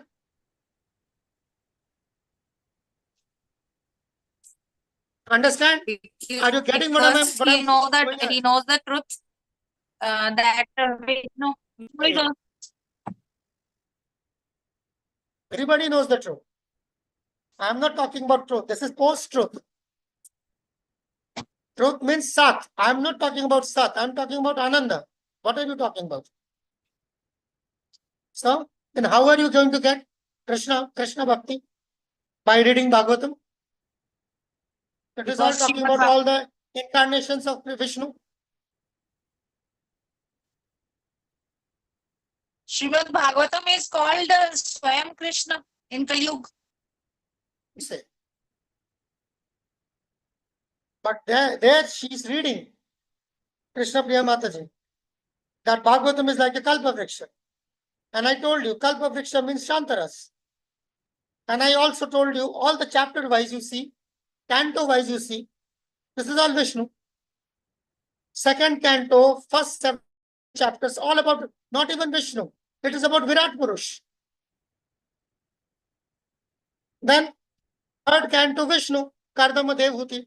They are not devotees of Krishna. The devotees of Vishnu. Fourth canto, Prithu Maharaj, devotee of Vishnu. Fifth canto, Bharat Maharaj, devotee of Vishnu. Sixth canto, Ajamil, devotee of Vishnu. Chitraketu, devotee of Vishnu. Seventh canto, Prahlad Maharaj, devotee of Vishnu, Narasimha. Eighth canto, all demigods, all Vishnu Bhaktas. This Gajendra, Vishnu Bhakta. Then ninth canto, you come, that is Parashuram. Then you find Ramchandra. Where is Krishna Bhakti? And where are the Krishna Bhaktas? So if you are reading these cantos, what is going to happen to you? These are the kind of people who destroy. These are the people we should be beware of.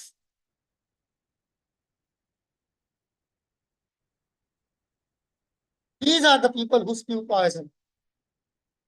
Do not know that when you're talking about Kalpa Vriksha, talking about Bhagavatam, it is not talking about what it is, but what it can give.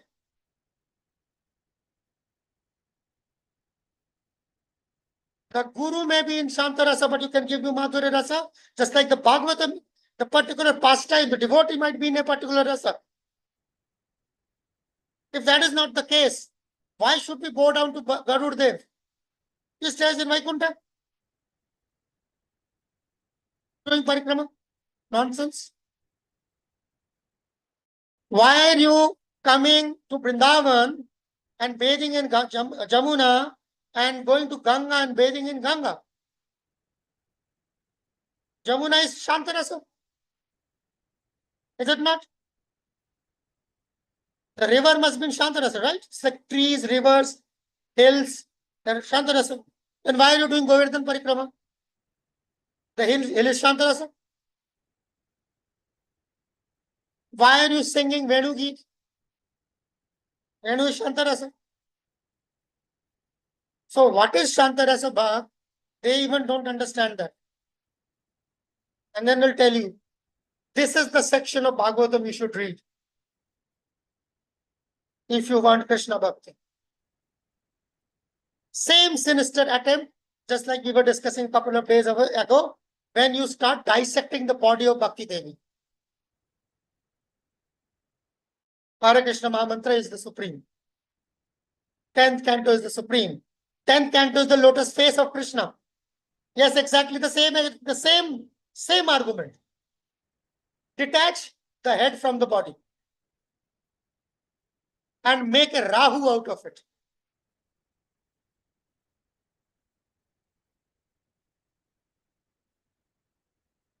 Understand what I'm talking about? Any part of Bhagavatam can give you Krishna Prem of the highest type. Just as any limb of Bhakti can give you the highest type. Because Bhagavatam, as Ruchita Mataji murmured, is like Krishna. What is mean by Krishna? It can act like Krishna. Angani, Yasya, Sakalendriya, Rittimanti.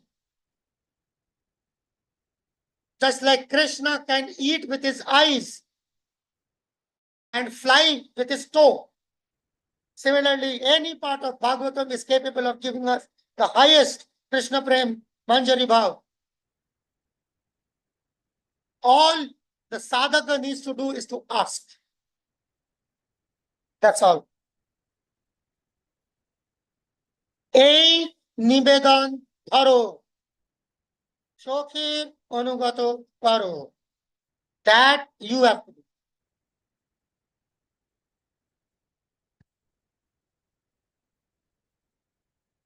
Otherwise, we should not be going down to any of the Mahajans. All Vishnu Bhaktas.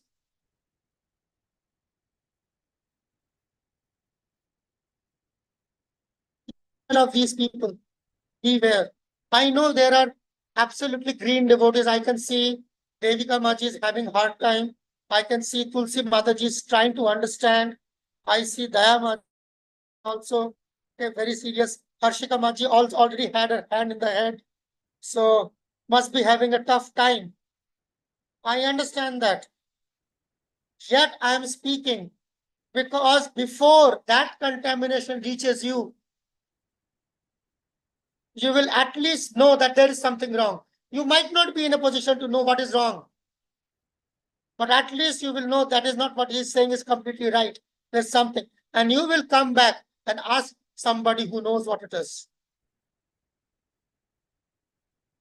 What I'm trying to do here to all other devotees who are very green is to prevent them from trying to make them incapable of accepting or ingesting poison. You might not able to understand the nectar. Fine, I don't mind. That will come. That will come one day when you are there. But before that, may no one come and inject you with the poison. Right. Let's go to the next one. Chanting. Harinam.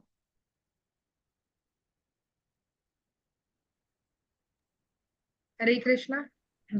Simaji, go ahead. Yeah. So importance of chanting. First of all, ignore my voice. Actually, I'm not feeling that. Okay. No, your voice is very good, melodious.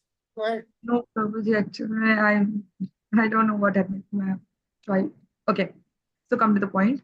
The importance of chanting Hare Krishna Maha Mantra is given reference in many Puranas, in many Shastras. Like first one is given in Srimad Bhagavatam, first chapter, second canto, first chapter, 11th verse, in which Sukadev Goswami tells that if one chant Hare Krishna Maha Mantra is to one who has chanted Hare Krishna Maha Mantra is actually attained the highest perfectional stage. Okay. So here we can understand that chanting of Hare Krishna Maha Mantra is not a like simple thing. Okay. First of all, we should attentively chant our rounds, not like using anything else. But doing chanting and using anything like mobile. Okay. So one who has attentively chant can attain the highest perfection of state. Okay.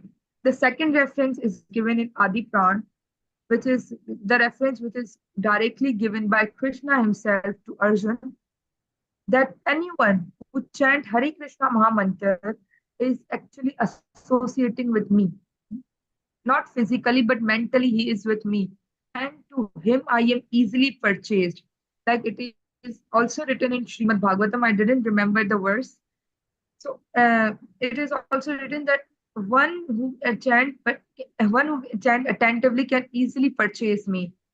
It is the supreme thing which is told by Krishna. Okay, and the second reference which is given in Padma Puran, there is no difference between the Lord and Lord names, Lord Himself and Lord names. Okay, so everyone, my personal experience, I'm telling, whenever I start chanting, everyone asks that why are you always chanting? What is in this chanting? That Krishna isn't with you. So just chant one round, it is okay. You don't have to chant whole day to like show that I am chanting. But I always answer them that chanting means I am associating with Krishna. No doubt he is physically not with me, but mentally I am in Vrindavan or in Mathura. So and and my personal experience, second one is that whenever I start chanting attentively, not like using anything else, attentively, so I remember the pastimes of Krishna. Like I don't know that anyone else has also like experienced that whenever they start chanting, they remember the pastimes of Krishna, like the things he done in Vrindavan or in Mathura or anywhere, the glorifications. I just start thinking about them. Okay, and the not a reference, but it is also written in this book that one who start chanting, he cannot chant officiously. Matlab, means in other words, I can say that one cannot like chant like for example, I am a new devotee. I does not know how to chant. First, I will make officences. I don't know. Matlab, the new practicing devotees, I can say they don't know how to chant, or like someone like Hare Krishna, Krishna Krishna. They don't, the Krishna word is not in their. They don't hear the Krishna word properly. There's a Krishna Krishna like so. We make officences during the start of chanting. Okay, I heard from one acharya. He said that well, if you want to chant, you have to not only chant, but you have to hear properly.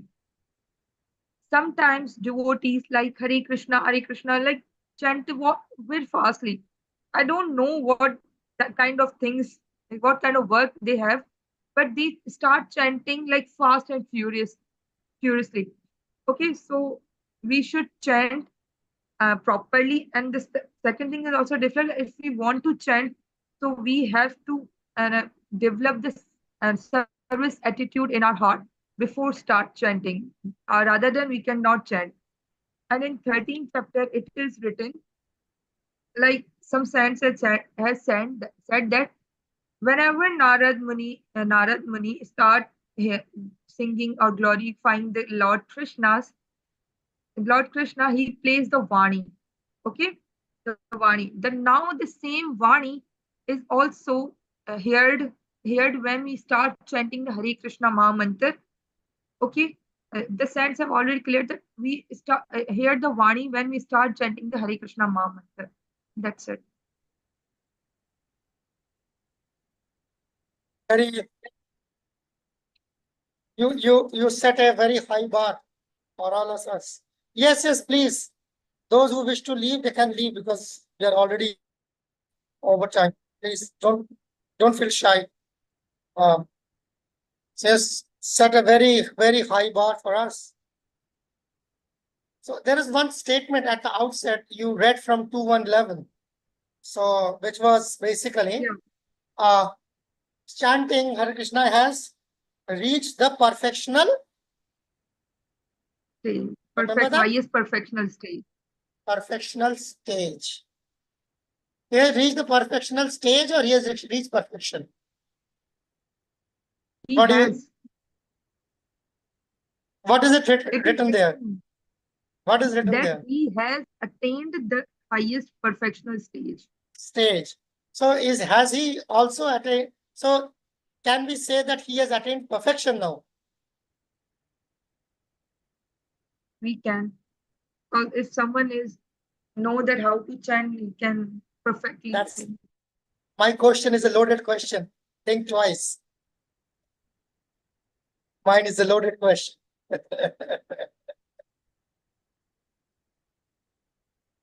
That's how you need to read it in between the lines. The fine print. When Prabhupada is writing, he has attained the perfectional stage. Doesn't mean that he has attained perfection.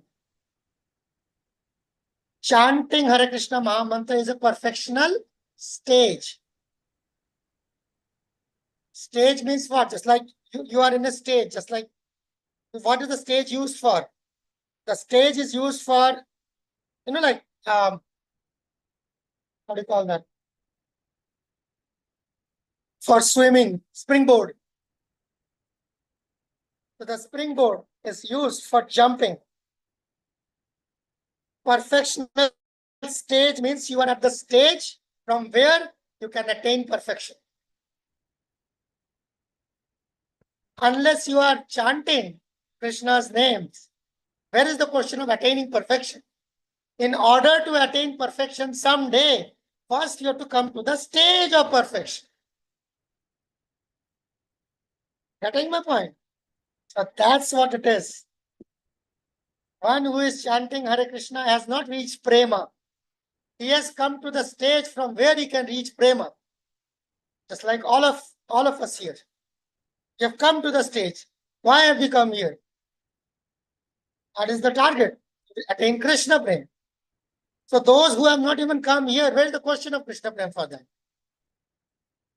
So that's the idea. That's the understanding, the finer print. He has not attained Krishna prema. He has come to the stage from where he can attain Krishna prema. And what is that stage? Sadhan Bhakti.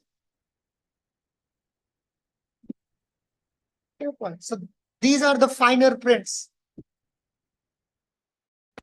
Generally, that's what happens. You see, you must have seen that, right? Like jumping the gun. That's what we call jumping the gun. Good. So we have got association of, who has got association of devotees? Association of devotees. Did we miss association of devotees? We did, Prabhuji, we did. It did. We are left with One worshipping the more is deities, left. Prabhuji. Which Worshipping one the is deities. left? deities. Someone Worshipping. Worshipping the deities. The deity. Worshipping the deities. Go ahead. Hmm. Archana. Jyoti Mataji? Yes, Prabhuji. From chapter 12, Devika Mataji will explain. Really? Hare Krishna, Prabhuji. So in worshipping deities, it is mentioned in the Adi Prana that if one engaged themselves in the devotional services and chanting and worshipping, they experience a specific, special type of transcendental pleasure. And they just don't get mukti, but they are also awarded with more chances to be engaged in the devotional service. Mukti is the person is getting liberated from the material world, and they does not get birth again in the material world. And again, in the impersonalist wants to be merged in the spiritual existence. They want to leave their individual existence, but the devotee, the one who is devotee, they always wants to be engaged in the devotional service. As it is mentioned in the Srimad Bhagavatam, mukti is only the beginning of one's becoming situated in his normal condition. So the normal condition is that the person who is always engaged in the devotional service, who is always engaged in the devotional service. And also it is mentioned here that the person who is engaged in the devotional service, they does not want they are liberated from the material world, and they are present in the material world, but at the same time they are not present in the material world. Yes, thank you. Okay. That was a googly at the end. They are, but they aren't. Yes. We'll come back to that. Yes, Jyotimachi, go ahead. Yes, Prabhuji. Hare Krishna. Here, Rupa Goswami has very beautifully written that if anyone who desires to enjoy the company of the friends within the material world, like anyone who wants to enjoy this material world in any form, then they should not look upon the form of Krishna, Govinda, who is standing on the bank of the Keshi Ghat, that is bathing place in Vrindavan, because his eyes are so enchanting, and he's playing upon his flute, and there is peacock feather on his head, and his whole body is illuminated by the moonlight in the sky. And once any person who sees that and they become attached to the Sri Murti or deity of Krishna, then they will forget all his relationship of so-called friendship, love, and society. So it is very beautifully mentioned, like how like it is the duty of every householder to install deities of the Lord at home and to begin the process of worshipping. And if we do that, like if we do this with all the family members, then everyone whosoever does this will get rid of all the unwanted activities in the material world, like going to clubs, cinemas, dancing parties, smoking, drinking, etc. And all such nonsense will be forgotten if one stresses on the worship. And also it is like to see the Sri Murtis is to forget such endeavor for material association. And like the Kumaras, they immediately, one example is given, like the Kumaras immediately became devotees simply by smelling the incense. So this one is like this thing reminded me of very beautiful line I've like listened in the Bhagavatam class in Mayapur, that devotees of today age, they don't have only solution for the spiritual problems, they also have solution for the material problems of today's world. Means people, they do so many things, they try so many things to get rid of their habits and material association. They feel they are trapped in that, but they're not able to get rid of those things. They try so many ways, but once if we start deity worship, and with the way we start getting attracted to that, automatically everything will start falling in place. Yes. So that's like the culmination. Worship of Krishna. So anyway, any question on this? Any question on that presentation?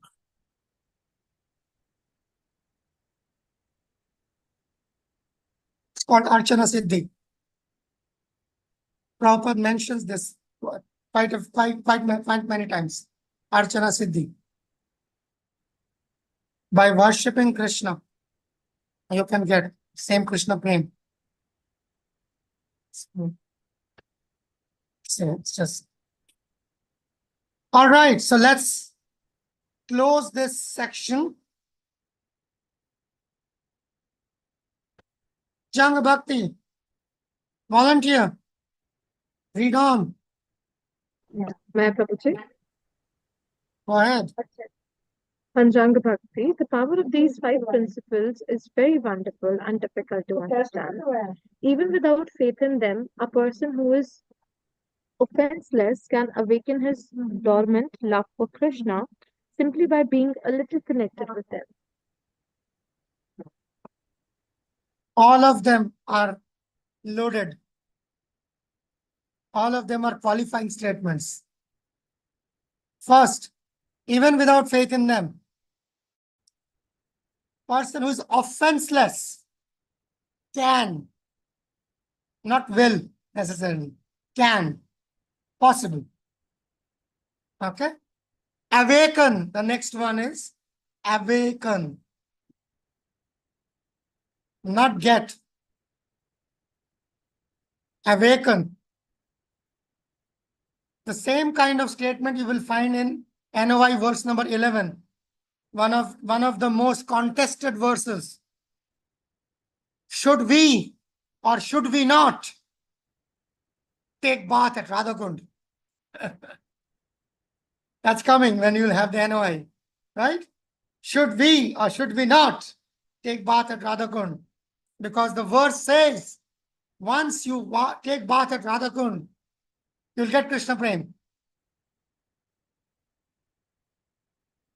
That is not what the verse says. The verse actually says it will awaken, awaken, awaken. Just like when you are awake from sleep, doesn't mean you start doing kung fu. You wake up, then you get up, then you are on your feet, then you are ready, and then you are ready to face the world. So when the Krishna Prema is awakened, means what? The awakening stage is called Shraddha.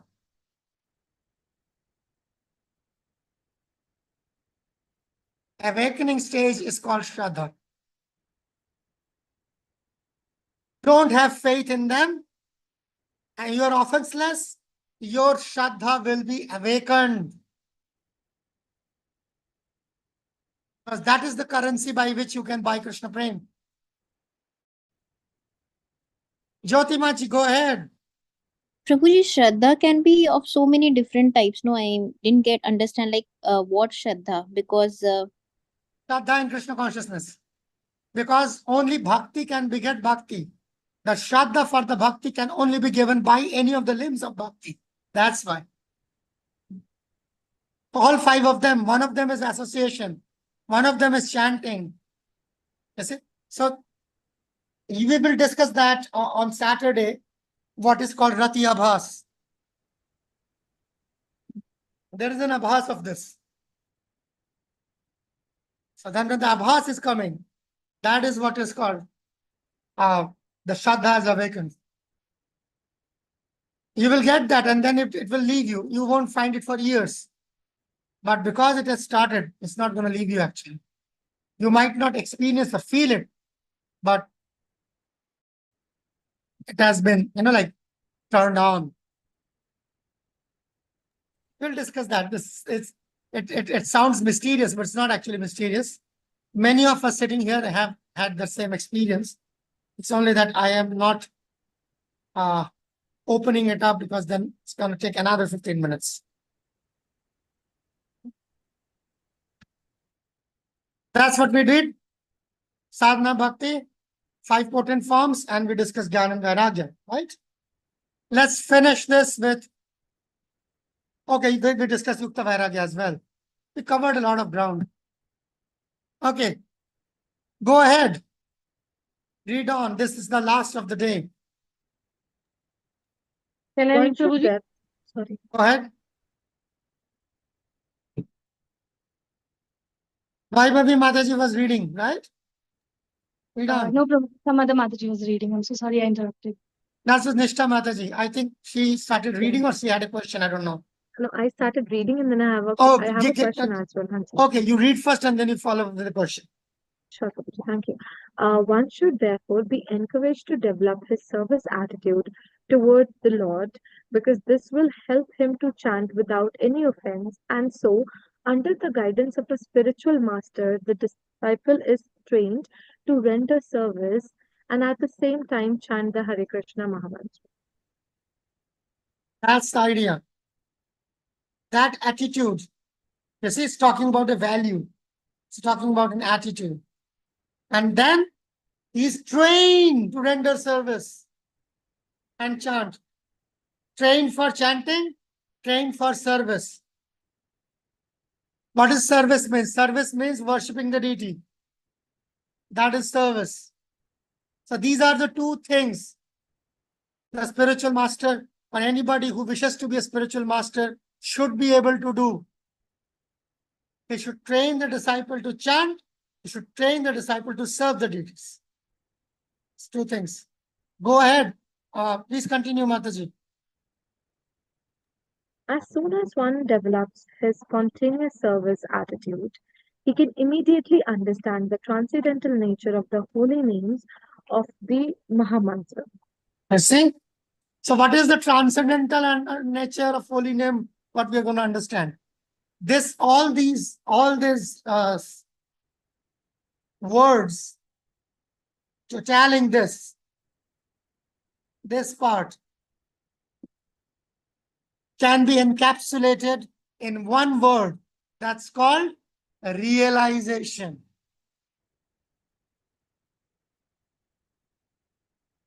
Understanding the transcendental nature of holy name. That means you start understanding the aspects of holy name which you haven't read, or maybe you have read somewhere or heard somewhere, never understood. It will spring up.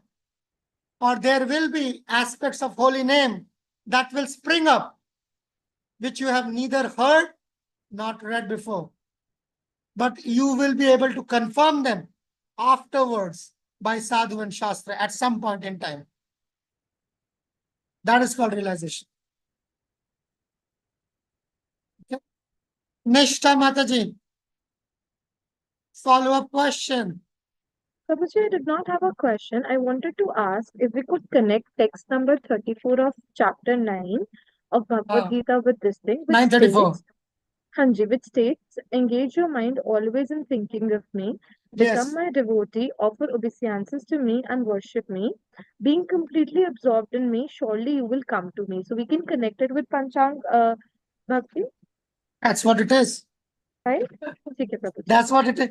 When you read that, there's another verse in 7th chapter. Satatam kirtayanto mam yatantasya dhridavrata namantasya mam bhakti nitya yukta upasate. That verse is the telltale definition of sadhan bhakti. That's why when you read that chapter 7 to 12, the unit was titled sadhan bhakti, ananya bhakti. Why? Because that is the definition of sadhana. Okay. And 934 is again repeated in 1865. That is one of the very few verses that has been repeated by Krishna. So Krishna repeats 934 at the middle of Bhagavad Gita, and Krishna repeats it again at the end of Bhagavad Gita. So that's Bhakti. This is a famous picture of Srila Prabhupada. There was a time, before the time when we had so much of internet, and they used to sell these pictures, these pictures, the Kodak print.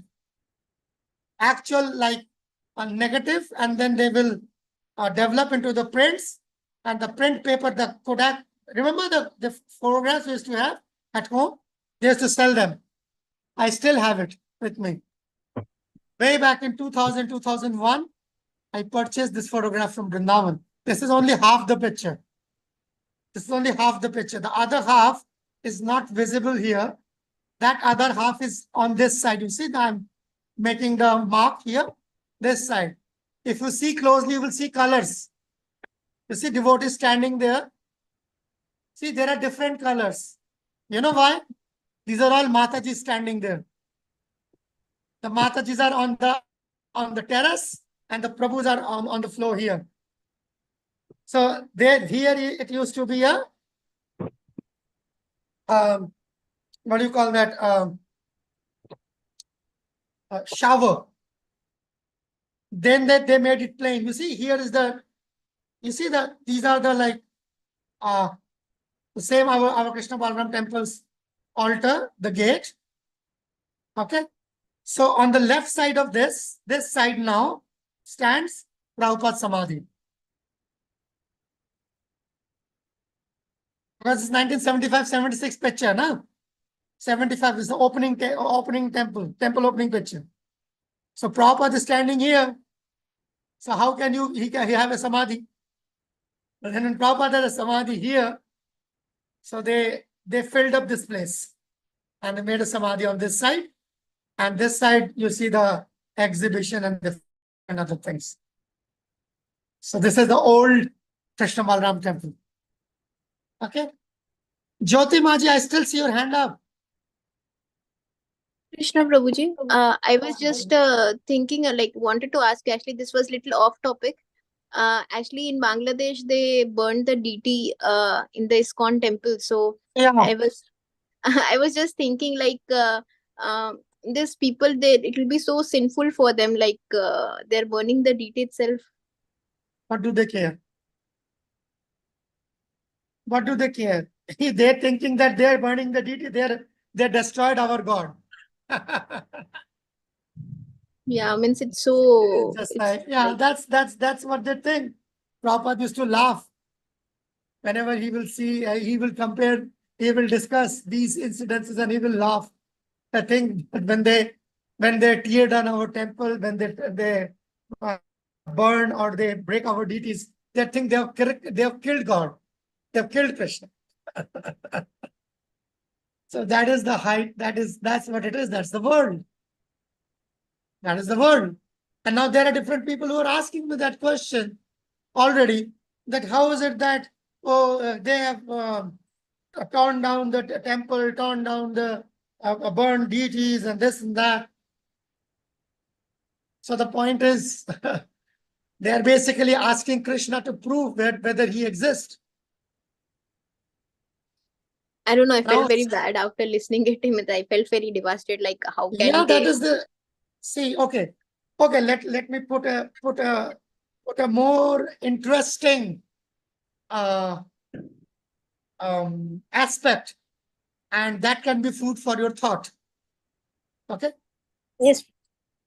1526 AD. Not so. That year is not in the very good books of many Hindus, quote and unquote. That was the year when Babur attacked India, right? When Babur was attacking India, in North India, Chaitanya Mahaprabhu was dancing in Jagannath Puri. Right? So why didn't Chaitanya Mahaprabhu collected an army and attacked Babur? He could have easily done that. See, he was in Jagannath Puri, and he had the army of Odisha under Pratap Rudra, very powerful king. He was ruling till the boundaries of Mysore, because that was the governor of Ramananda Rai, South India.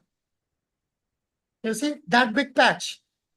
Then he had two disciples, ministers of Bengal, Rup Sanatan.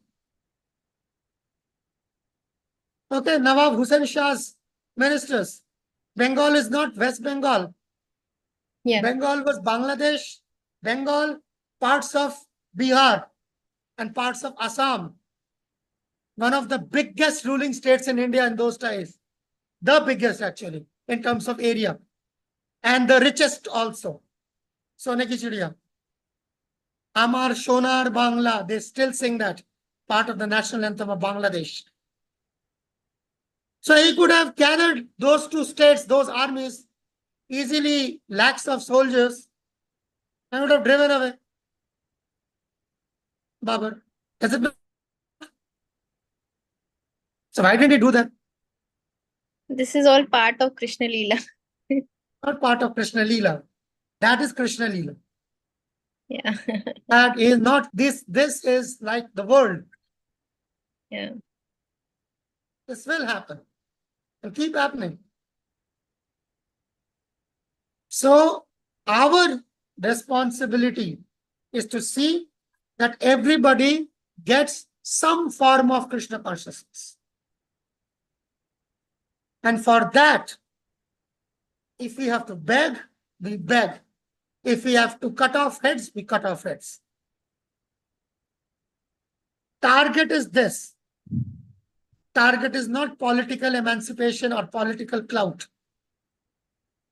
We're falling into the same trap when when we think about these things. The same question, basically, which Prabhupada once asked in 1922 to Bhaktisiddhanta Saraswati Thakur. We are under British subjugation. Who is going to listen to the message of Chaitanya Mahaprabhu?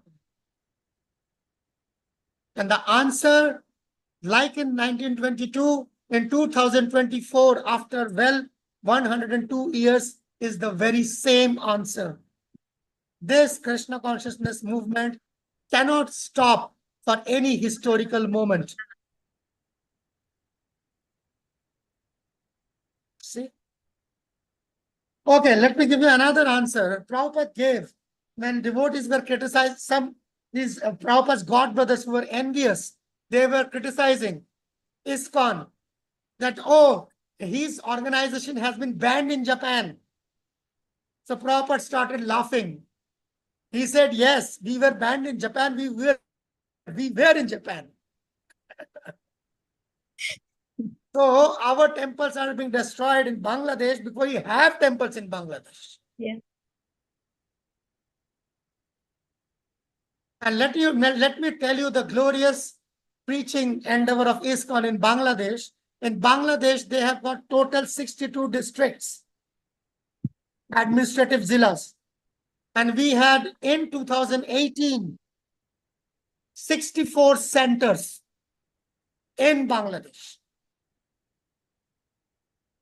Don't think ISKCON is a pushover. We will continue preaching.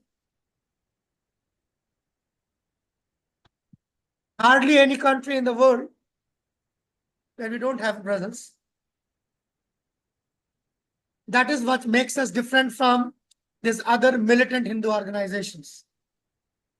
But all their militancy, they haven't able to set foot outside of India, what to speak of anything else. And ISKCON is the only organization which has a global standing and footing in the last 50 years. Who made new temples, made devotees all around the world.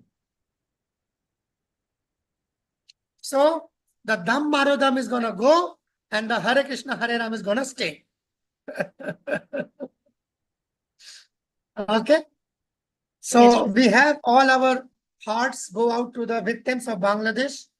Yes, maybe a little more towards the devotees. That's very natural for us to be a little more